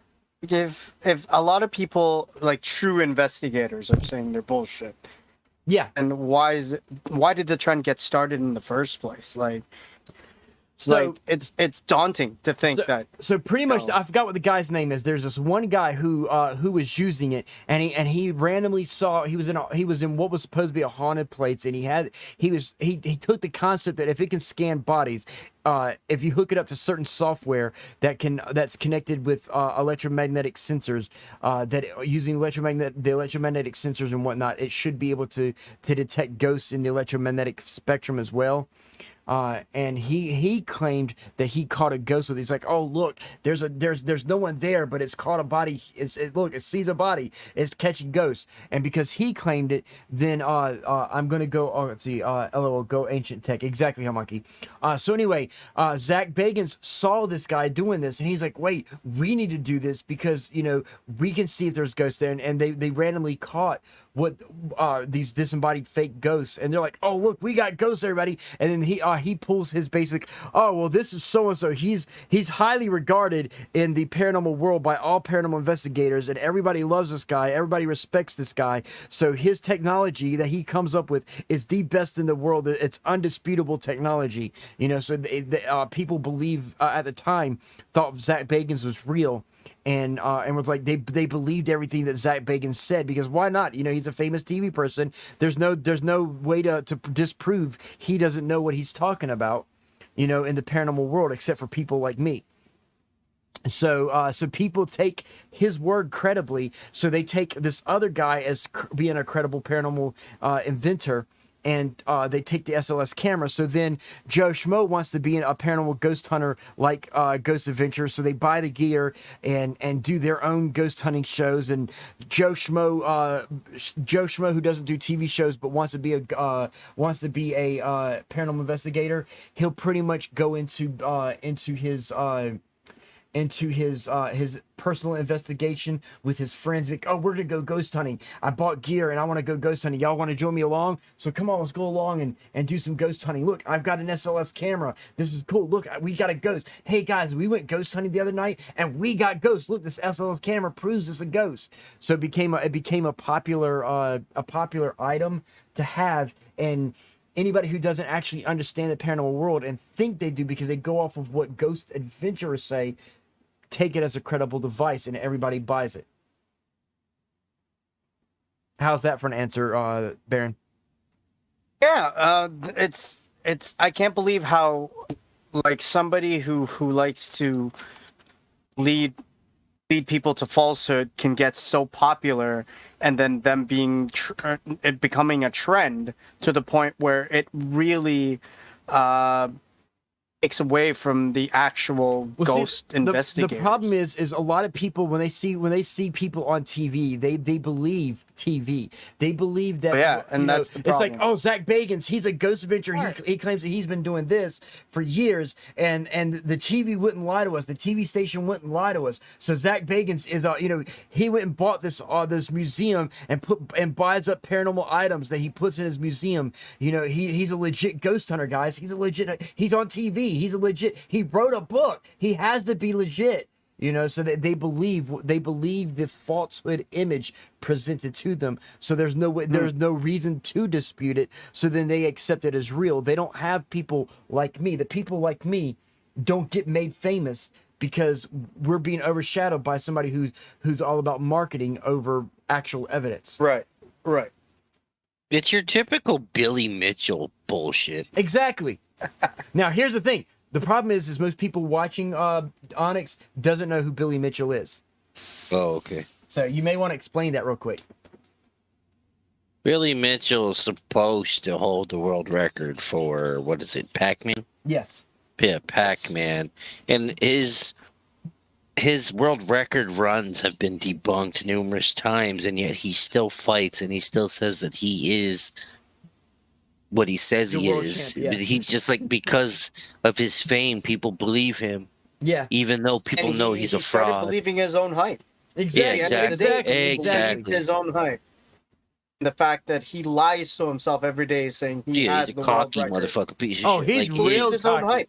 Exactly. But he's still cocky. And see, that's the thing. When it comes to lies, if you tell lies enough, and make your lies seem believable enough, eventually you start believing your own lies. Your own life. You know, only Zach Bagans doesn't really believe his only own lies. really needs to take one or two people to believe your lie, Right. and that would become the truth. And see, it's because of Zach Bagans and Grant from Ghost Hunters that Jason Hawes of Ghost Hunters is constantly fighting for his status and credibility.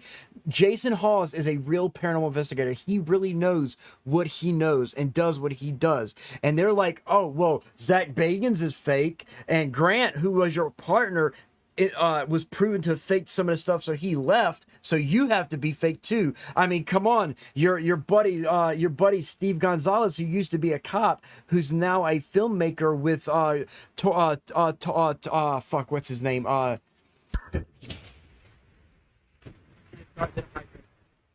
So hang on a sec, guys. Do y'all know who Totoro is? Del Toro. Yeah. He did that one movie. I forgot what the name of the movie is, where the ghost had the eyes in his hands. Yeah. And well, anyway, Pan's Labyrinth. Oh, yeah. right, Pan's Labyrinth, and he also did. That was a good movie. He also did. It was a Hellboy. good movie. Well, his Visually amazing movie. his Visually amazing assistant, his We're listening. sorry, I had the alerts going up, and it's in my ear. So anyway, his assistant was Steven Gonzalez. The reason why Steve Gonzalez was his assistant was after Steve Gonzalez left being a police officer, he went into Guillermo del Toro. There we go. Yes. Guillermo del Toro. Thank you, Hell Monkey.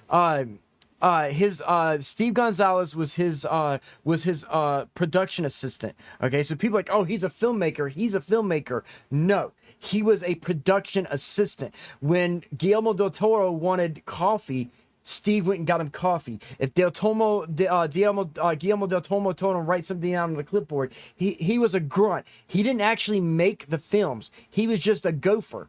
Okay, and then like, oh, but no, he worked in films. He didn't make the films. He's not a filmmaker. He was a former police officer who left the field and went to make these movies, and he happened to meet Jason Hawes and switched over to the paranormal side, but people want to try to slate him as being fake because of the fact that Grant faked some stuff on the show, you know, and because over on Ghost Adventure's side, Zach Bagans faked their stuff, so they want to paint Jason Hawes as being fake. And now he's trying hard to rebuild his reputation, and it's really hard because of all the other fakers. So yeah, the reputation in paranormal is a big thing, you know. So that's the reason why I try to stick to using real stuff and not make the hype, basically. If Guillermo del Toro needed someone to scratch his balls, exactly, Socat, exactly. So with that, that's the reason why you don't use that stuff. So anyway, we're beating a dead horse now, guys. It's now time to get into the debunking. So let's switch areas now, and here we go. Now, real quick heads up, Nukes 5 did not come up with anything new today, so I'm using an old video from 3 years ago.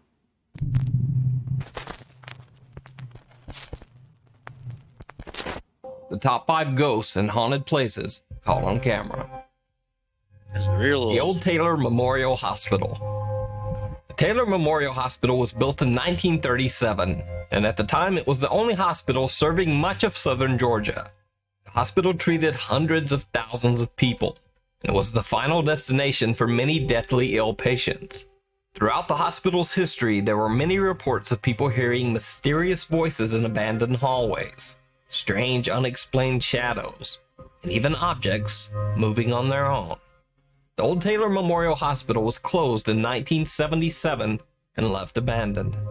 At one point, a development company purchased the building with plans to turn it into a suite of offices, but construction was mysteriously halted.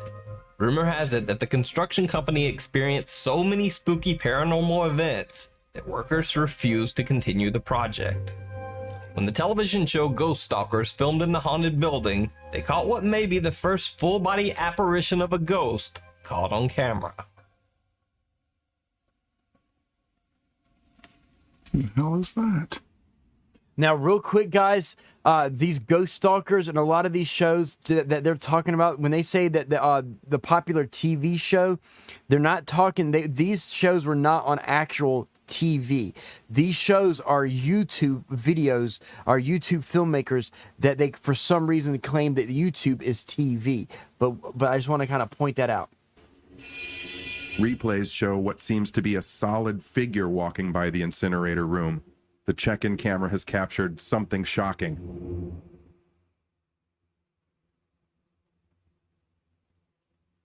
Okay, so what you're seeing is right here. Let me go back. The shadow distortion. Exactly. That's what it looks like to me. Exactly. Sorry. You're fine. No, you're fine. You're fine. Now, what's happening? You can barely see it right here, and it's right here right now. I'm gonna go back a little bit, but what's happening is it's a real person, but they're using the older cameras that have, of course, 15 frames per second. So if a person walks fast enough across or runs, you're gonna literally they're moving too fast for the camera to see.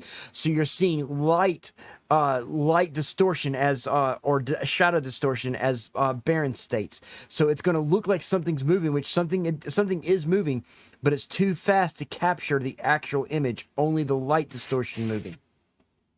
So we're going to back it up a little bit more so you can watch. We're going to slow it down. You can kind of see it right now. Ah, fuck me. Your ship froze on me. My did it?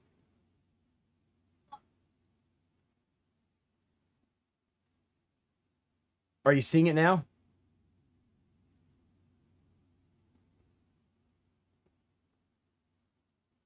Can you see it, Onyxx Demon? Yeah. Okay. You see it? I'm backing it up again, guys, and then I'm gonna slow it down.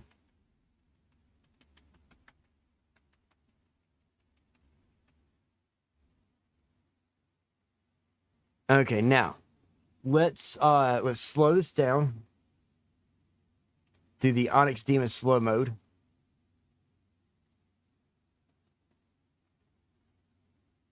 And here we go. Now, as you can see, it's walking across right here. It's a light distortion that comes from something moving super, super fast. There it goes again. Here it goes closer. It seems to be headed right for Chad, and I have no way to warn.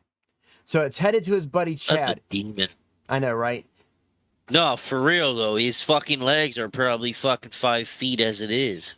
If it's a real person, or it could be the shadow of that Chad guy.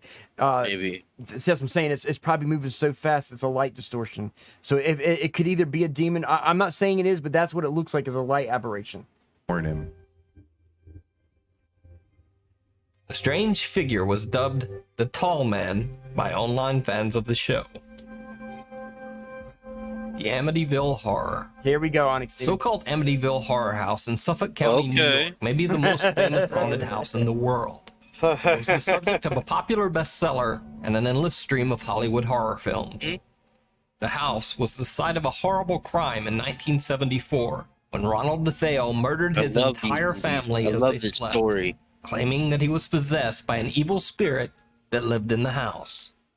The next year, the house was purchased by the Lutz family, But they abandoned the home after living there only 28 days, claiming that they were being violently assaulted by ghosts or demons. They said that they had heard loud footsteps and screams in the house, and that they were punched and scratched by unseen spirits. Their young daughter, Missy Lutz, told her parents that she had made a friend in the house that they couldn't see, a shape-shifting spirit that she called Jody. She claimed that Jody often appeared to her as either a young boy around her age or as a large pig with glowing red eyes. After the Lutz family abandoned the house, a team of parapsychologists and reporters from the local TV station conducted an investigation. A camera on an automatic timer was set up on the second floor. It snapped photos every few minutes. Investigators were shocked when they saw the pictures. One photo showed a small boy peering out of what had been young Missy Lutz's bedroom. There were no children in the house at the time of the... Say that again. From a distance, it looked like a doll. Right, and see, from here, it's close up. It does look like a boy. Now, I told you about light reflections, okay? Normal, like these, and this could be legit. This is 50-50 for me. This is 50-50 right now. Reason why I say that is normal photographic light distortions of the eyes, as far as most light in the eyes comes from the dilation of the pupils, and you're seeing the red that you're seeing is nothing but the inside of their eyes, the light from the inside of their eyes being reflected back to the camera. Well, if it's a little boy, that face is actually real. It looks too far developed to be a little boy. That face looks like it belongs on like a preteen. Be honest with you. Right, but even still, my thing is this: is those eyes. It's it's not small pupils. It's literally the whole eyeball. And that's what gets me is the boy looks corporeal, but the eyes don't look like standard photographic red eye. And that's where I'm 50-50 at. Onyxx, you're about to say something?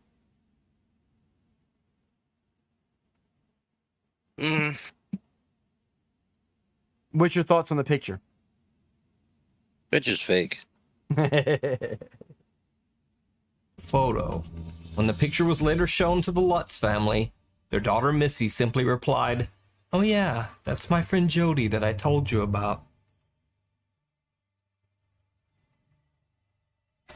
So yeah, so pretty much there's no way to debunk that.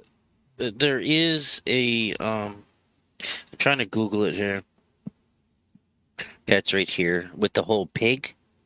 There is an exorcism of Gerasene demoniac, which is frequently known as the miracle of the swine, and the exorcism of Legion, where the exorcism took place and swine came out, like pig swine, and they ran down the hill and drowned themselves in a lake.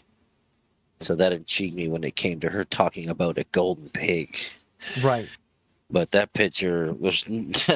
If that's the only evidence for that one video, then... It's not enough to base anything on it, right? Basically, if there's a doubt, throw it out, and it's 50-50. Like I said, the eyes don't look like it's standard red eye. Hell Monkey brings up a point that it could be a double reflection, and that is possible. And what I was going to say is with 50-50, ladies and gentlemen, if there's a doubt, throw it out. And because that picture is 50-50, there's no credible information to list it as being credible. Movies like that, you know, the people who've watched Amityville, they've watched numerous other horror movies. Yes. You know what I mean? So you're going to take Amityville, you're going to take the child, because clearly the child, Jody, and then you're going to take the eyes from, lo and behold, Poltergeist. Exactly. It says could be distortion and reflection, like how when you're moving and kind of shows, and it could be. That's what Sanity. That's exactly what Hell Monkey was talking about. A double reflection. You get the red eye, and then you get a reflection, which can cause trails. Doing what you say, so it could be double reflection. So yes. The Ghosts of Goldfield. The Goldfield Hotel in Nevada opened its doors to guests in 1907. At the time, it was considered one of Nevada's most elegant hotels, serving as accommodation for wealthy travelers. On a darker note, It also served as the site of many bizarre deaths, murders, and suicides. The Goldfield Hotel shut its doors in 1945. What is considered one of the most famous paranormal douchebag clips of all time, the cast of Ghost Adventures caught on camera a brick which seemed to fly across the room all on its own. Okay, real quick, we can already tell you, with them saying a brick flying across the room, we can pretty much already tell you that it's not credible information because we know they fake shit. So automatically, with seeing Zach Bagans on here, we automatically know this is automatically fake already. But even if it wasn't Zach Bagans and it was another group, brick flying like that would take us an insane amount of energy for any spirit to do. Exactly. We wouldn't be able to see it. We wouldn't be witnessing it anyways. Exactly. Check how much energy you've seen a fucking goddamn demon running naked across the room with his finger in his hand. How many times have you done that, Onyxx? We don't think that you're a very nice spirit because we're here, but we don't think you're a very nice spirit. You're making noises. You're throwing. Oh yes. What a fucking is an actual. So we have no fear of you. Go ahead. Go ahead and piss it off we more. have That's right. absolutely no fear of you. Yeah, I have absolutely no fear of you. Eat the fucking pool, getting underwater and sniffing. In the sound. Is that you making all that noise? Why are they yelling? I know, right? What room? Maybe he knows that It's like trying to speak to a ghost foreign of person or demon something. deaf. Right? It's like, oh, the ghosts can't hear us because they're in the metaphysical world, so we have to speak up. Maybe they can hear us. Is that you making all the noise? Holy oh my god. Look at that. And he claims, we're not scared of you. Holy shit. What the fuck? Oh my god. But they're not scared of him.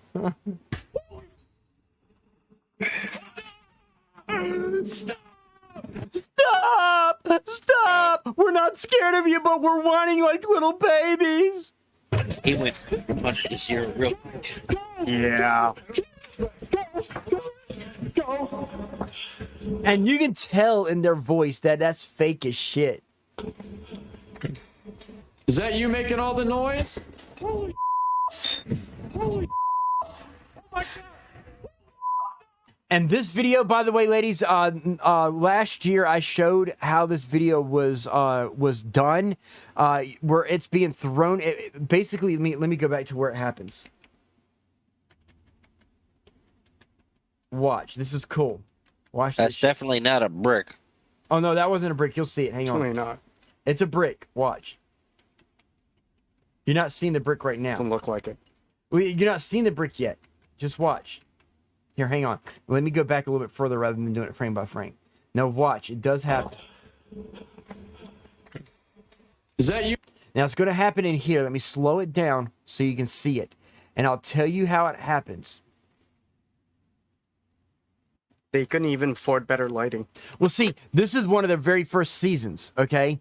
One of the people that used to work for the season was literally, and he showed proof, was the cameraman, the big film cameraman that's behind filming them. But watch this. You making all the noise? Holy right there, did y'all see it? See that? Yeah. That's actually a brick. thrown with velocity too. Right, Hannah. Here's the thing. It's not. actually No, pretty- watch it move. Watch this. Watch. It's frame by frame. See how it lifts up and starts moving that way, like that, and it just jets off in an arc. Okay. If it's being Is it reversed? there we go. Onyxx finally Yeah. figured it out. Here's the thing. If it was being picked up and thrown by something, it would go up and then thrown, not just straight arc. And across. So with Yeah, it up and arcing like across. that means someone off camera threw it, they reversed it, and they basically, the audio that you're hearing is audio from another camera being overdubbed onto that scene there. Those sneaky bastards. Exactly, Tabitha. Exactly. It pulled from a corner. Looked like no. It's reversed. Basically, the cameraman that was filming actually told everybody how it was done. That they were filming it. That it was thrown, and then they reversed the video and overdubbed the audio.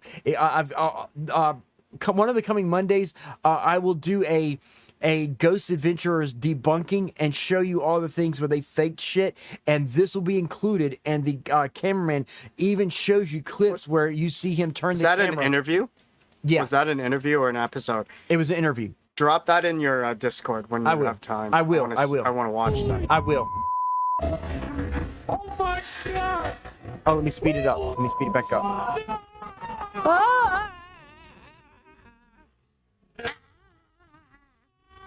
It sounds funnier when they do it in their fast speed or slow speed. How could we run from something that we've been trying to capture for months? There are limits beyond our own cognitive control that we cannot withstand no matter how brave you are. Goldfield Hotel documentary actually led to Ghost. Because of what? Such big words. I know, right? Cognitive abilities. I mean, come on. If he's not a douche, look how he's dressed. The guy A uses fucking such fancy big shirt. words for just explaining how much of a chicken shit he is. Right. Why do you need fucking sunglasses indoors? Why do you need to wear some fancy shirt with doodads on them, to dress really fancy, when you're doing paranormal investigation? You're supposed to wear old, dirty clothes. What, when you you're Chris Angel now? Right, shit. exactly, right. Adventures being picked up by the Travel Channel as a regular series. So far, the show has run for 15 seasons and still continues to this day. It's because too many people think it's real. Winchester Mansion. Ooh. Now, I know this one. Yeah. The Winchester Mansion, guys. Let me use big words to sound smart. Right, Tabitha? Exactly. Heads up, guys. Now, whether the evidence they're about to show us is legit, I can tell you the Winchester this Winchester Museum is legit. The Winchesters that they're talking about are those that the guy that created the mansion was the Winchester behind Winchester rifles and guns. His wife, his mistress, I used to fart in the pool and go underwater to try and sniff it. So this lady you're seeing right here, his wife, she basically was told that she was going to die by spirits, and she basically kept adding addition on after addition after addition after addition to her mansion, increasing the size of the mansion to make it more rooms so that the ghosts can't get to her because there's too many. It's actually a really good movie that's on Netflix. There is, exactly. Sarah Winchester actually called was the Winchester. millionaire heiress of the Winchester Rifle Company. After the tragic death of her husband and daughter, a grief-stricken Sarah consulted a psychic medium who told her that all of the misery and misfortune that had followed her family was caused by the vengeful spirits of people who had died from being shot by Winchester rifles.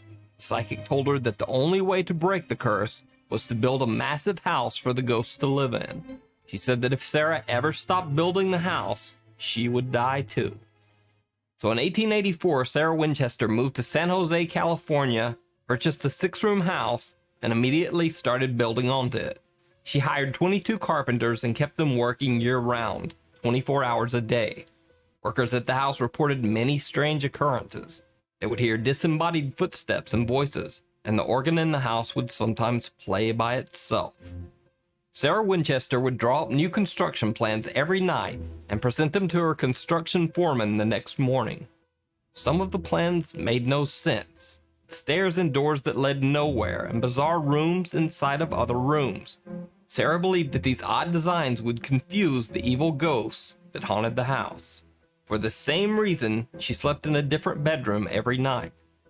Construction on the Winchester Mansion continued until Sarah's death on September 4th, 1922. By then, the 7-story house consisted of 161 rooms, with 10,000 windows, 2,000 doors, 47 fireplaces, and 9 kitchens. The creepy Winchester Mansion is now a museum. This footage of a chandelier swaying on its own was captured by a night manager at the house. Okay. Is it only moving one direction? It's not moving one direction. Look at it. It's moving more than one direction. Watch. Look like if they're No, it's going two. This is how you can tell. Like I said, if it was being pulled on a string, it would move in one direction. This one's actually swinging legitly left and right. Let me back it up a little bit. Yeah, it's going back and forth. Night manager at the house. See, left, right, left, right, left, right. It's going two ways.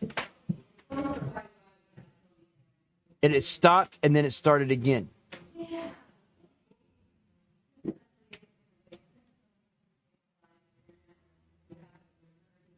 At the time of the clip, a tour group was viewing the ballroom.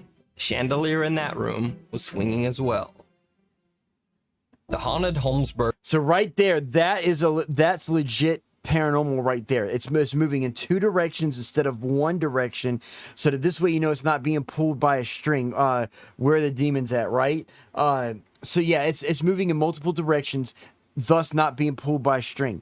That's how you can tell certain things. Plus, there's people walking around, and you notice the people weren't even saying anything or noticing it moving, and it was a regular tour group. Prison. Pennsylvania's Holmesburg Prison was constructed in 1895, and over its 100-year history, it housed some of the most brutal and violent criminals in the world. Riots, beatings, and murder were a regular occurrence amongst the inmate population. There was also rampant prisoner abuse and torture carried out by prison guards. But it gets even worse. Beginning in 1951, Holmesburg prison inmates were used by the U.S. government and drug companies for the testing of dangerous chemicals and radiation on human skin. With a history like that, it's not surprising that many believe that Holmesburg prison is haunted by the ghosts of former prisoners. The TV show Ghost Stalkers filmed an episode in the abandoned prison, and host Chad Lindberg was quite shaken up by repeated strange noises.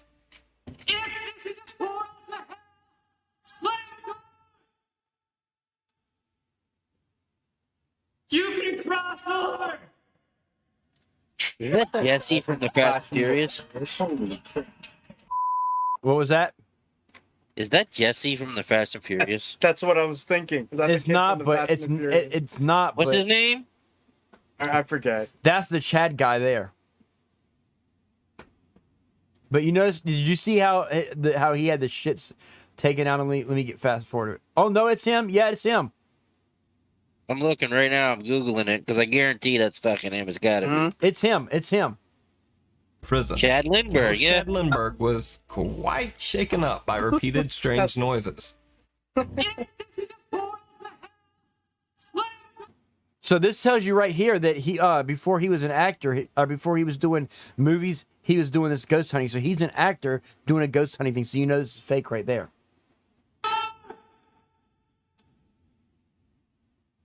You can cross over. Exactly, Cellcat. Holy crap. That's some overacting, actually.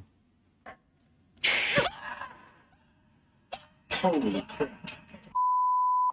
Upon review, it is clear that the cameras also picked up the sound of a cell door slamming shut. You can cross over.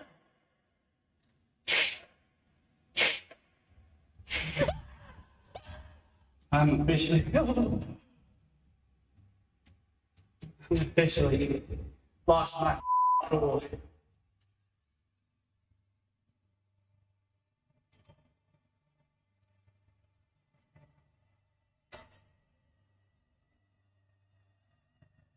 So we know he's that was fake. Yeah. Mm-hmm. So hang on a sec, guys. Let me switch to the thing. I'm in the process of switching to the next set of videos, guys. Because now every movie though he plays like a stoner. Right. So it's not over yet, guys. We still got more. We're moving next to Sir Spooks, who usually has a few good things. Again, another five scary ghosts called a camera. So let me go ahead and switch that over again.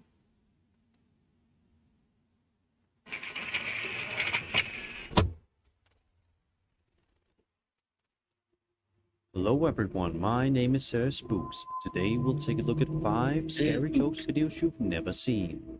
2. So, let's begin.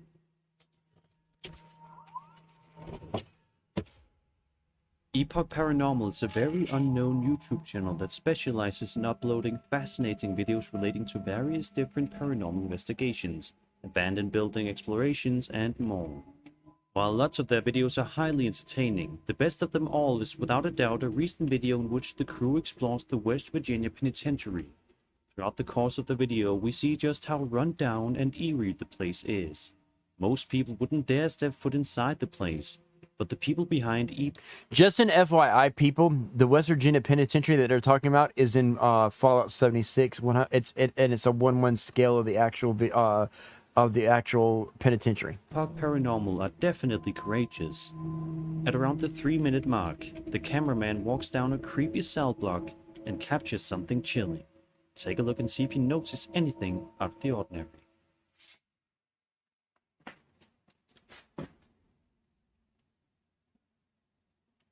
It looked like there was a person there.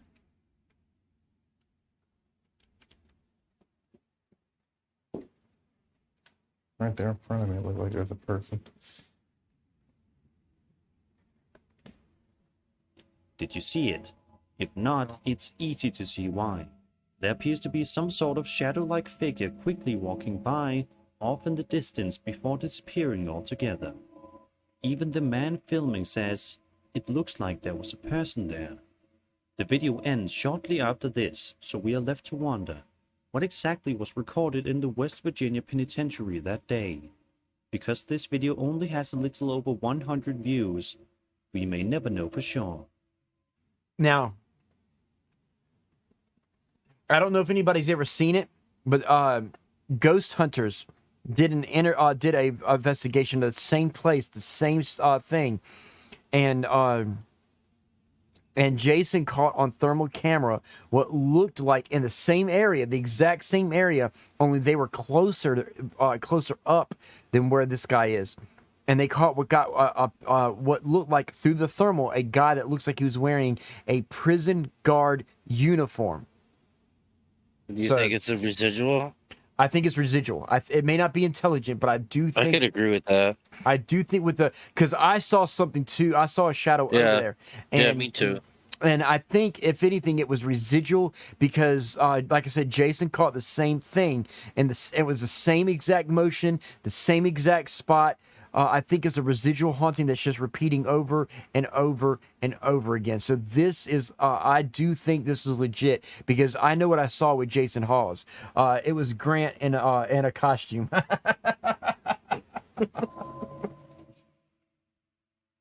Today's video is brought to you by Raid Shadow Legends. It's a game that has it all. No one gives a fuck about Raid. Bosses, millions of players, and years of content and regular updates. And as you can see, I've become quite addicted to it. I love how smoothly it runs with its awesome graphics and exciting gameplay that always makes it a fun time. Wow. There are millions of players every month, over 100,000 members on their Discord, and almost 40,000 members on Reddit. Furthermore, the game has been downloaded over 25 million times, and over 10 billion PvE battles have been fought. Yes, over 10 billion.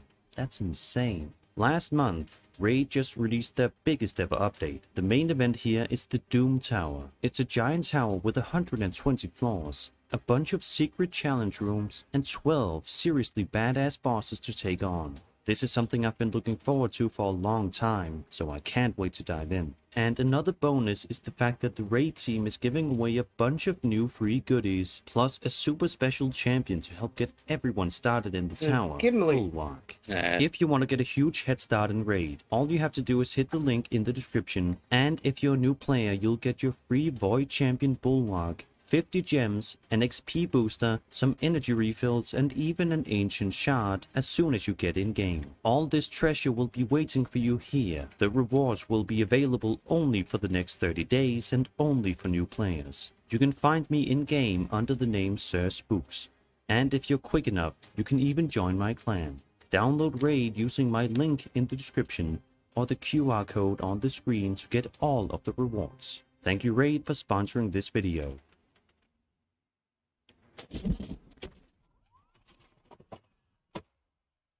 On January 21st, 2021, a YouTube channel named Ethereal Sisters Paranormal uploaded an intriguing video to their subscriber base. With just 65 views, this is a video that you've likely never seen. The following footage was filmed back in July of 2020 at Green Hills Inn, Perth, Washington. The channel owners state that while they were going back to review their static camera footage after their visit, they noticed something completely unexplainable. They say they've rewatched it numerous times but still cannot come up with a concrete answer. So, let's take a look.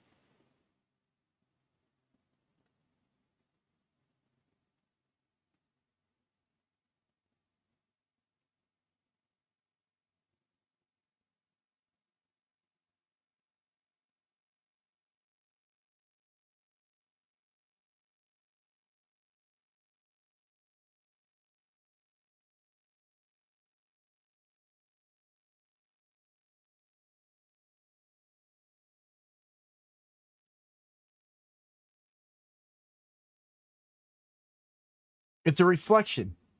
It is. It's What? not the light. Because you can see that you can see the light is being reflected here. So it's a reflective Off the floor. surface.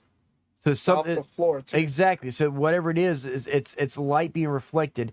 So And see, those that's aren't like, it orbs, would those have are to dust particles, it I'm would sorry. it wouldn't have to do with that doorway right across the hallway. And it could because the doorway's right there. Good catch. Another look, there's a doorway right here, guys. Okay. So with this doorway and it's right directly in front of this area, there could be somebody walking back and forth at this doorway, and since there's a reflection there, it's blocking the reflection. So it's a shadow, a shadow, or the reflection of a shadow from that doorway that Nether pointed out. So good catch, Nether. Good catch.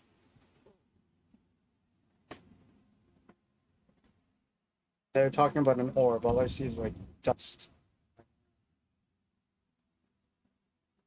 Although it appears just briefly, if you look hard enough, you can make out what appears to be some sort of creepy shadow figure in the hallway at the Green Hills Inn.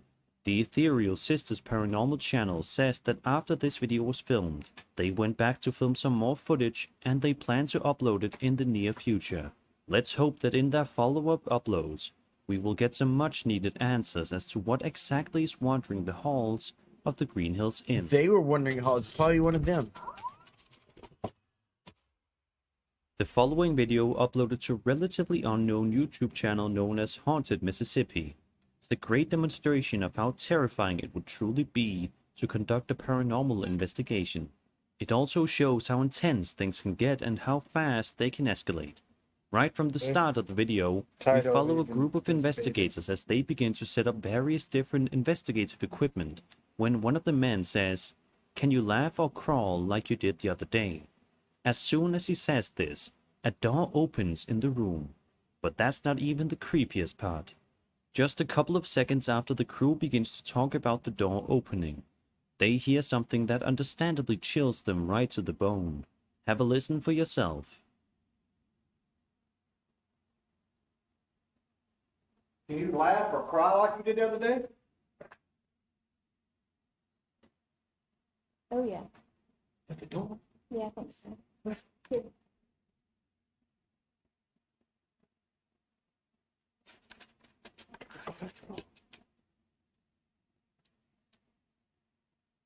What door was that? All right, Baron. Oh, no. That's a little bit too much. One, they're running away, and two, it sounds like one of the females off camera. See? No. That's a little bit too much. See, that sound would sound like it was somebody off camera. Don't run, dumbass. Exactly. You don't run away, you run too. But it sounded like, everybody, I stress, if there's a doubt, throw it out. It sounded too corporeal. It didn't sound like it was ethereal. And so it could have been a demon, but because I didn't see that brunette female, I saw only the blonde. So it could have been one of the females off camera shouting in a different direction. So I want to write that one off as bullshit.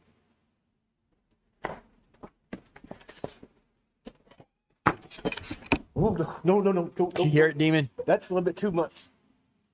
Amazingly, it seems as though this yelling sound did not completely scare off the folks at Haunted Mississippi, as they continue the investigation. Now, as you see, they're saying that there were spirit orbs. Those are not spirit orbs. That was dust particles flying around. Because for it to be spirit orbs, they would have had to seen it with their own eyes. And if they would have saw it with their own eyes, they would have started investigating. Be like, oh look, it's a dust orb. It's glowing. It's glowing. It's glowing. Something like that. But they did not see it, which means it wasn't there. Which means it was dust particles. But don't seem to find anything else on camera. Even still, this serves as a frightening video that shows how terrifying it would be to hear something like this if you were in the shoes of these paranormal investigators.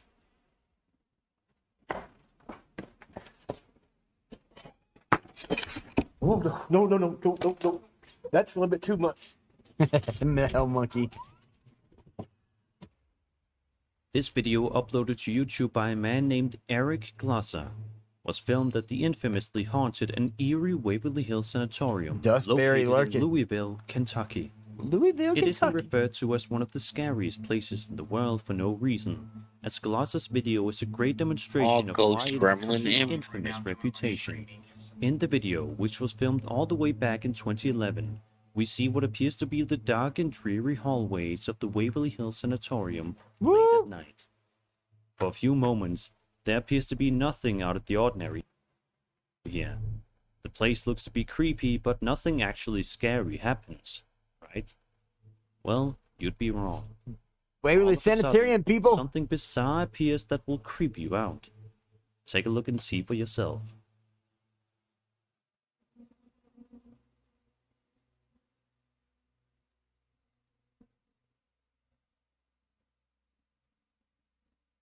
Wait, I'm confused.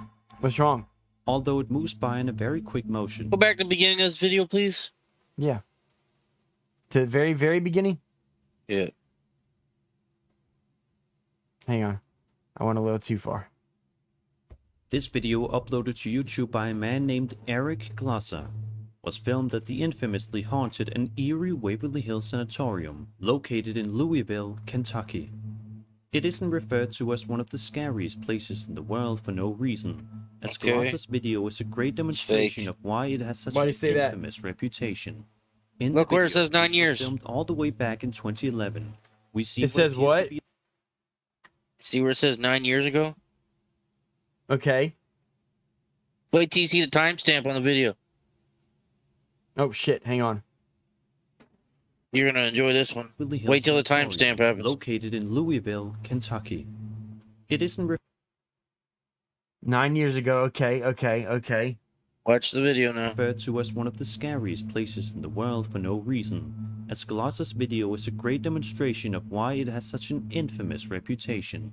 In the video, which was filmed all the way back in 2011, we see what appears to be the dark and dreary hallways of the Waverly Hills Sanatorium late at night. For a few Ready moments, for it? there appears to be nothing out of the ordinary here. The place looks to be creepy, but nothing actually scary happens, right? Well, you'd be wrong. Pause it. Move your mouse. Nice call. 2021. For some reason, it's not removing the bar. But yeah, right there, guys. 2021. Look at that. Look at that. Nice call. Nice fucking call, Onyx. Nice fucking call. Yep. All of a sudden, something bizarre appears that will creep you out. Take a look and see for yourself.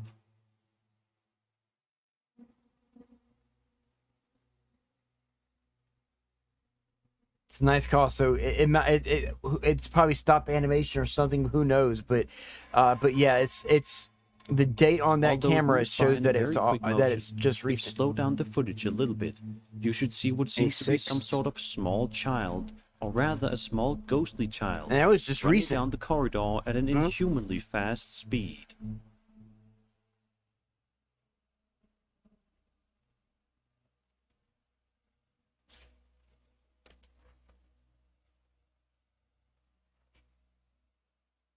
June 5th. Yeah, what the fuck? So, and maybe 9 years ago, and they just didn't set the camera right. They may have just not set the camera. So it could. Yeah, be. but for 2021, that's coincidental as fuck. I know, right? A little too sus. I can't imagine how It's a time traveler. These investigators to review the footage later on and notice this. I mean, this is Waverly Hills Sanatorium, so with them. it's known to be haunted. They So don't you go can back to fucking investigate the place. you can run across there like Who knows? Scooby-Doo naked, and Maybe they the think same you're a entity ghost. will be Exactly. waiting for their return. Right. And yeah, you're right, Dustberry. It could be stop animation, Over a on my bird, a very bat, own or a Sir leaf. Spooks Exactly. subreddit, an excellent source for all things relating to the paranormal and horror. A user known as KittyK38 shared the following terrifying security camera video 3 days before in my the basement birthday! Overnight. We featured footage from this basement before, so that's why you might Tabitha, this takes place 3 days before I chugged the moonshine. Yeah, before I chugged that moonshine. recognize it. But this is a brand new video with new paranormal evidence. The video starts off fairly normal with nothing seeming to be. He did, out of the Hellmonkey, he ordinary. did. In the basement, we can see a standard pool or billiards table, a television, a clock mounted on the wall, as well as other various objects. It seems like an ordinary basement, but as you'll ultimately see, this is no ordinary basement whatsoever.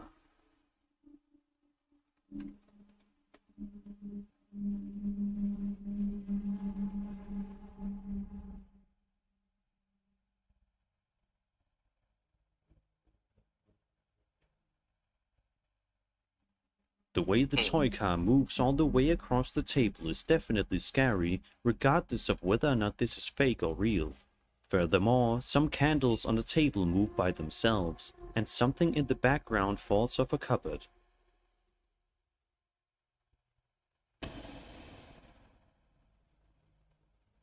It's string. It's strings, yeah. You can tell with Some the candles people in the because it's only section being seem pulled in unconvinced one of the corner clip's of that plate. authenticity, as the toy car could have just turned on since it may be battery powered. That's Others true. feel as though there could have been a small string attached to it. Somebody could have tugged on it off screen to make it move across the pool table. As for the other objects moving by themselves, they could also be moved by a string. But I'm curious as to what you think.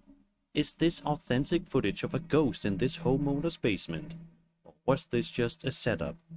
Be sure to let me know your opinion in the comments Here's below. my thing and why I know it's fake. Okay. Go back a little bit. How far back? Just like 10 seconds. You see right there, right by the door? Right You here? see the lamp thing?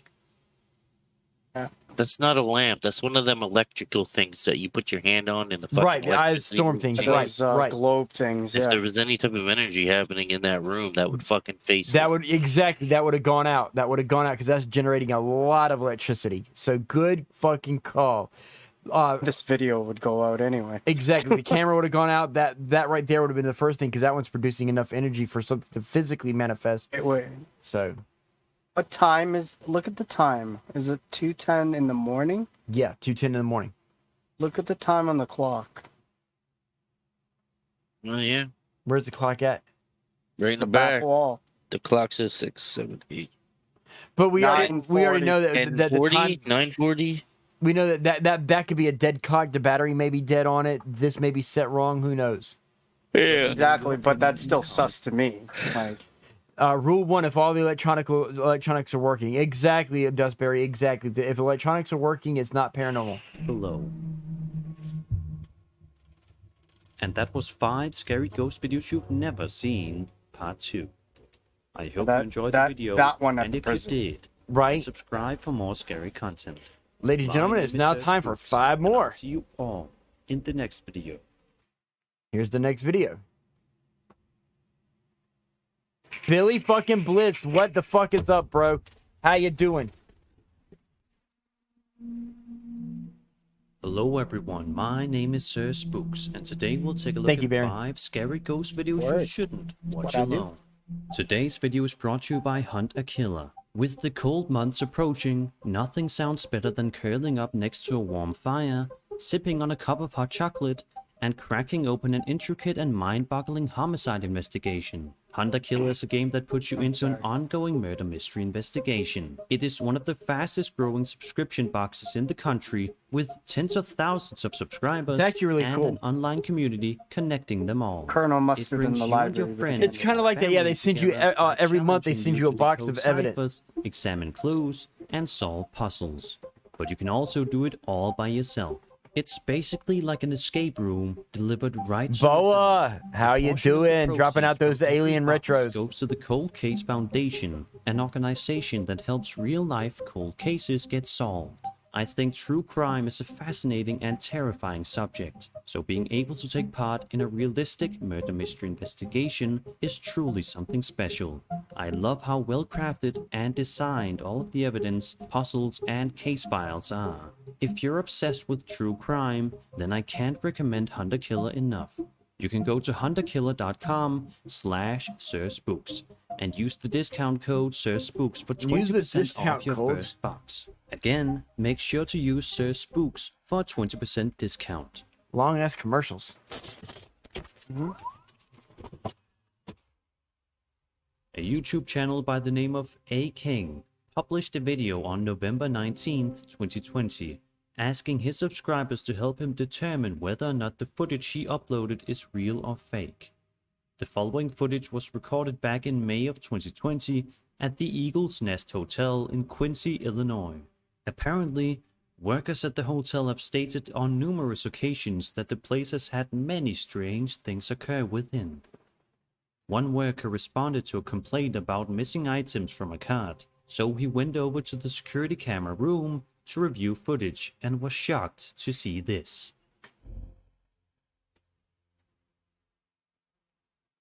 Somebody moving really quick. Yeah, it's 15 frame per second camera. Somebody in black comes up, steals it, and goes back. Let's see what this Dustberry says. Dustberry says, I will say off the top, I like the idea that the uploader was asking for opinions rather than saying this is definitely paranormal. I do like that, but you can tell right here that it's going to be a shadow figure that runs this way and runs back. And it's super blurry. It's because the camera's 15 frames per second. A normal person walks at 30 frames per second. So if a person runs or moves at 30 frames per second, it's even more blurry, almost transparent.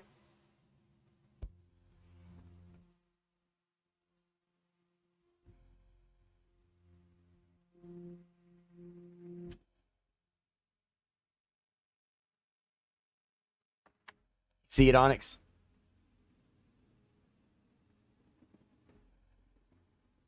Yeah. I can only Too imagine. corporeal to be Right, because it's transparent while it's moving, but once it stops to take something off the cart, when it stops at the corner takes right form. behind the cart, you can see it. Yep. Solidly. Fear the employee must have gotten upon seeing this bizarre. All electronics functioning and that's fairly corporeal. Exactly, Dustberry. That's just what we were saying. It was corporeal when it stops. And yes, all the electronics are working. There's no blinking electronics, nothing. And eerie figure, making a sudden and short appearance in the security camera footage. It almost looks like the spirit of a young boy running out to the cart, taking it's just something somebody and crouched moving down, back to where idiot. he came Yeah, somebody crouched down. So snagging this something. video begs the question: what was the strange shadow-like tell. figure in the Look footage? at the form. Was there. this a ghostly child? Yeah. It looks like they go like they've got a Was this hoodie on all too. a setup? Let me know in the comments. You can tell where the back arches on that figure too. Dave Explores is Exactly, a fascinating Dustberry. YouTube channel that documents the various paranormal footage recorded by Dave that often follows him as he ventures out to explore abandoned buildings, forests, and more. His channel will be a great watch for people looking to get their Say that again, Onyx. I've already watched this one. I know. or a fix. But one of the creepiest videos on his channel is the one uploaded on October 1st, 2020. I'm trying to which find sees the Dave next one. exploring the Coneen Ghost House, located in the United Kingdom, late at night. Here you go. We were so, ladies and gentlemen, the one that they were there just about the show, I've shown it many times over. So I'm fast forwarding to another one that I know we haven't seen, and we got some hip hop artists. It seems getting ready to show something. So this may be advertisement. on YouTube known as Sherman. Dustberry says, I've seen some of this Dave guy's videos. I haven't seen any paranormal stuff in them, but he does some cool urbex locations. Got you. MC shared the following chilling footage filmed in a chapel located in Marinilla, Antioquia. Although it is unknown as to why Sherman was near the chapel so late at night in the first place, that isn't the most important part, but it is definitely something to think about. The clip starts off with him saying, quote, look in the opening leading to the burial, end quote. From here he says, quote, that's really crazy, end quote, and begins to wonder as to what it is he is looking at. So what could possibly be so startling? Well, thanks to Sherman's footage, we know what it is. Take a look at this. Güey, esa le entierro, vea. Está muy loco, Pino. Marica, oye, ¿qué es eso? Oh, I saw it. Yeah, I saw it too. Ni tú se vio. It's whatever it is right there is corporeal. Let's back it up a little bit. Be a squatter. Yeah, it could be a squatter. It could be healing and looking out. She does look like it's in a nun suit, which means it could be one of their friends in a costume. Acá está grabado, no. Ahí más, no. Esto acá está grabado. Ojo. Muestre. Que la cara. It looks like a nun Many people costume. in the comment section of this upload seem to be convinced regarding the authenticity of this footage, and it is not hard to see why. Some people suggest that it could be a ghostly nun making an appearance, which doesn't seem far-fetched at all. Agreed, Dustberry, agreed, 100% agreed. In a chapel. Of course, as with any video like this, it is entirely possible that this is either fake or just not a paranormal entity. But it is also possible that Sherman captured a ghostly nun on camera, and the evidence is on YouTube. And the evidence is on YouTube. Say that again. Could probably zoomed in a little more on that. I know, right? Most people purchase a dash cam for safety purposes in case they get into some sort of collision. They are not purchased in the preparation of catching a paranormal entity. You're a big fan of film. Me and my dad are wanting to watch a scary movie, and it's a toss-up between The Shining or Jaws. Definitely The Shining. Shining beats out Jaws any day. The Shining beats out What? Yeah. I mean, The Shining is good, but Jaws is a cult classic. Right, but it's not scary. It's exactly. It's not. It's a thriller. Exactly. Where The Shining is. There's a difference. Exactly. Well, Retro was finally wrong. Wait a minute. I was wrong about what? What was I wrong about? Whatever. Jaws is a thriller, not a horror movie. Sorry, it's a thriller. I'm sorry.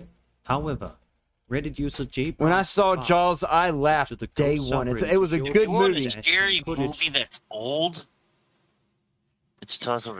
Watch The Thing from 1980. Oh my God, The Thing is fucking perb. Yes, not the new one, the old one. No, the old one. Faceless. If you and your dad can get your hands on the original The Thing, look that up. That's what you want to watch right there. The Thing. I'm telling you, that is what you want to watch. 1982 film. Yep. Is it 82? Yeah. I thought it was 85. Yes, it's 82. Now, the other thing you want to look into is an old movie called Freaks. Freaks is good. That's an old 1930s movie. One of us. 37, I believe? Yes, 37. That is exactly what was captured.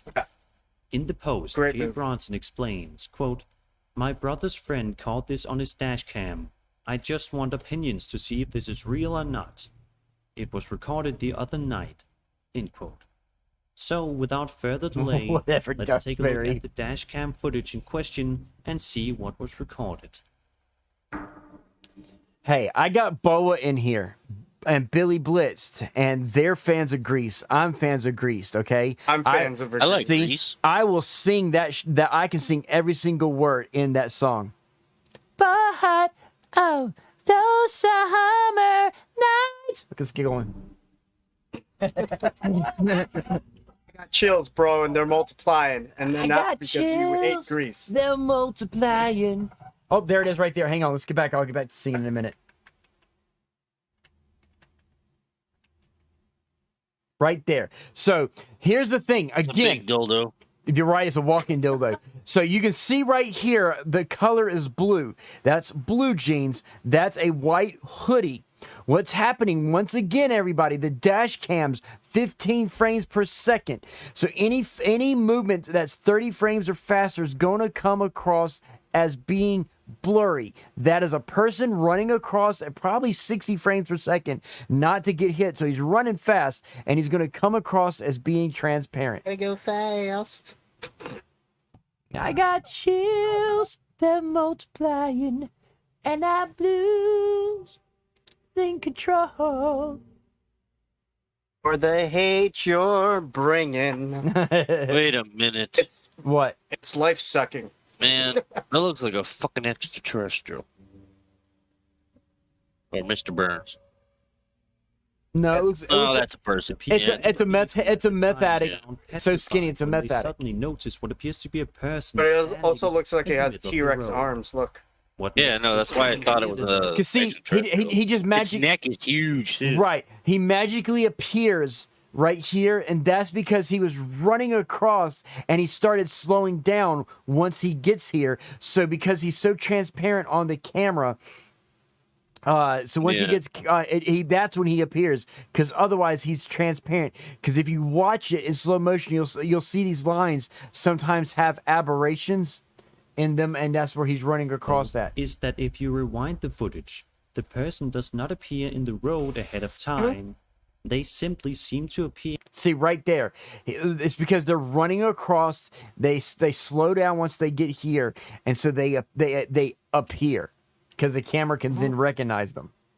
Yeah, out of thin air. As soon as the driver and the passenger notice the person, they start to panic and freak out. But so there we go, ladies and gentlemen. That's going to be pretty much the end of the thing because it is now that time.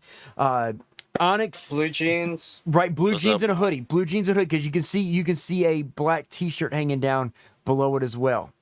And his hands are What front. looks like a bandana too, or something. Yeah, exactly. So Onyxx, Baron, Sanity, and Scarlet, thank you all for being in the chat with me. Because as you can see, their usernames right there. These are everybody that's in my audio chat with me right there. There's always. Yeah. Another strike. Thank you for the applause, buddy. I am about to raid out. No one go anywhere. Stay here. We're about to raid out. We're gonna raid my friend Tabitha. See you, Surf. Exactly. I'll see you, Hell Monkey. Dustberry says the way he's holding his hands is definitely odd, but a weird dude is way more likely than a corporeal spirit. Exactly, Dustberry. Exactly. Don't go nowhere. I'm about to raid Tabitha Sabbatha, so please stay. She is live. She's one of my favorite streamers. She's also my friend. If I can, anytime I can get a chance to raid a friend, I will. Normally, I raid somebody with low views if I have somebody. But Tabitha, out of everybody that I have streaming right now, Tabitha is the person that I am going to raid. Exactly, Faceless. Stream love. It's all about stream love. So let me get it going. As always, I tell this every single time. My dream has always been to make TV and movies. Since I can't ever get a chance to be a famous TV movie director or creator, Twitch and YouTube is my outlet to be able to get that. You guys give me a chance to entertain you and teach you all the things that I do. Gives me my dream. Make you guys make my dream come true. So every single one of you here, being here tonight and being here on any other streams, y'all make my dreams come true. Thank you so much from the bottom of my heart. I will see you tomorrow on Teach Me Tuesdays, where Tabitha continues to teach me World of Warcraft. Baron will be with me as well. So I will see you all Tuesday. Take it easy. #raid, #retroactive, #streamlove. See you guys tomorrow.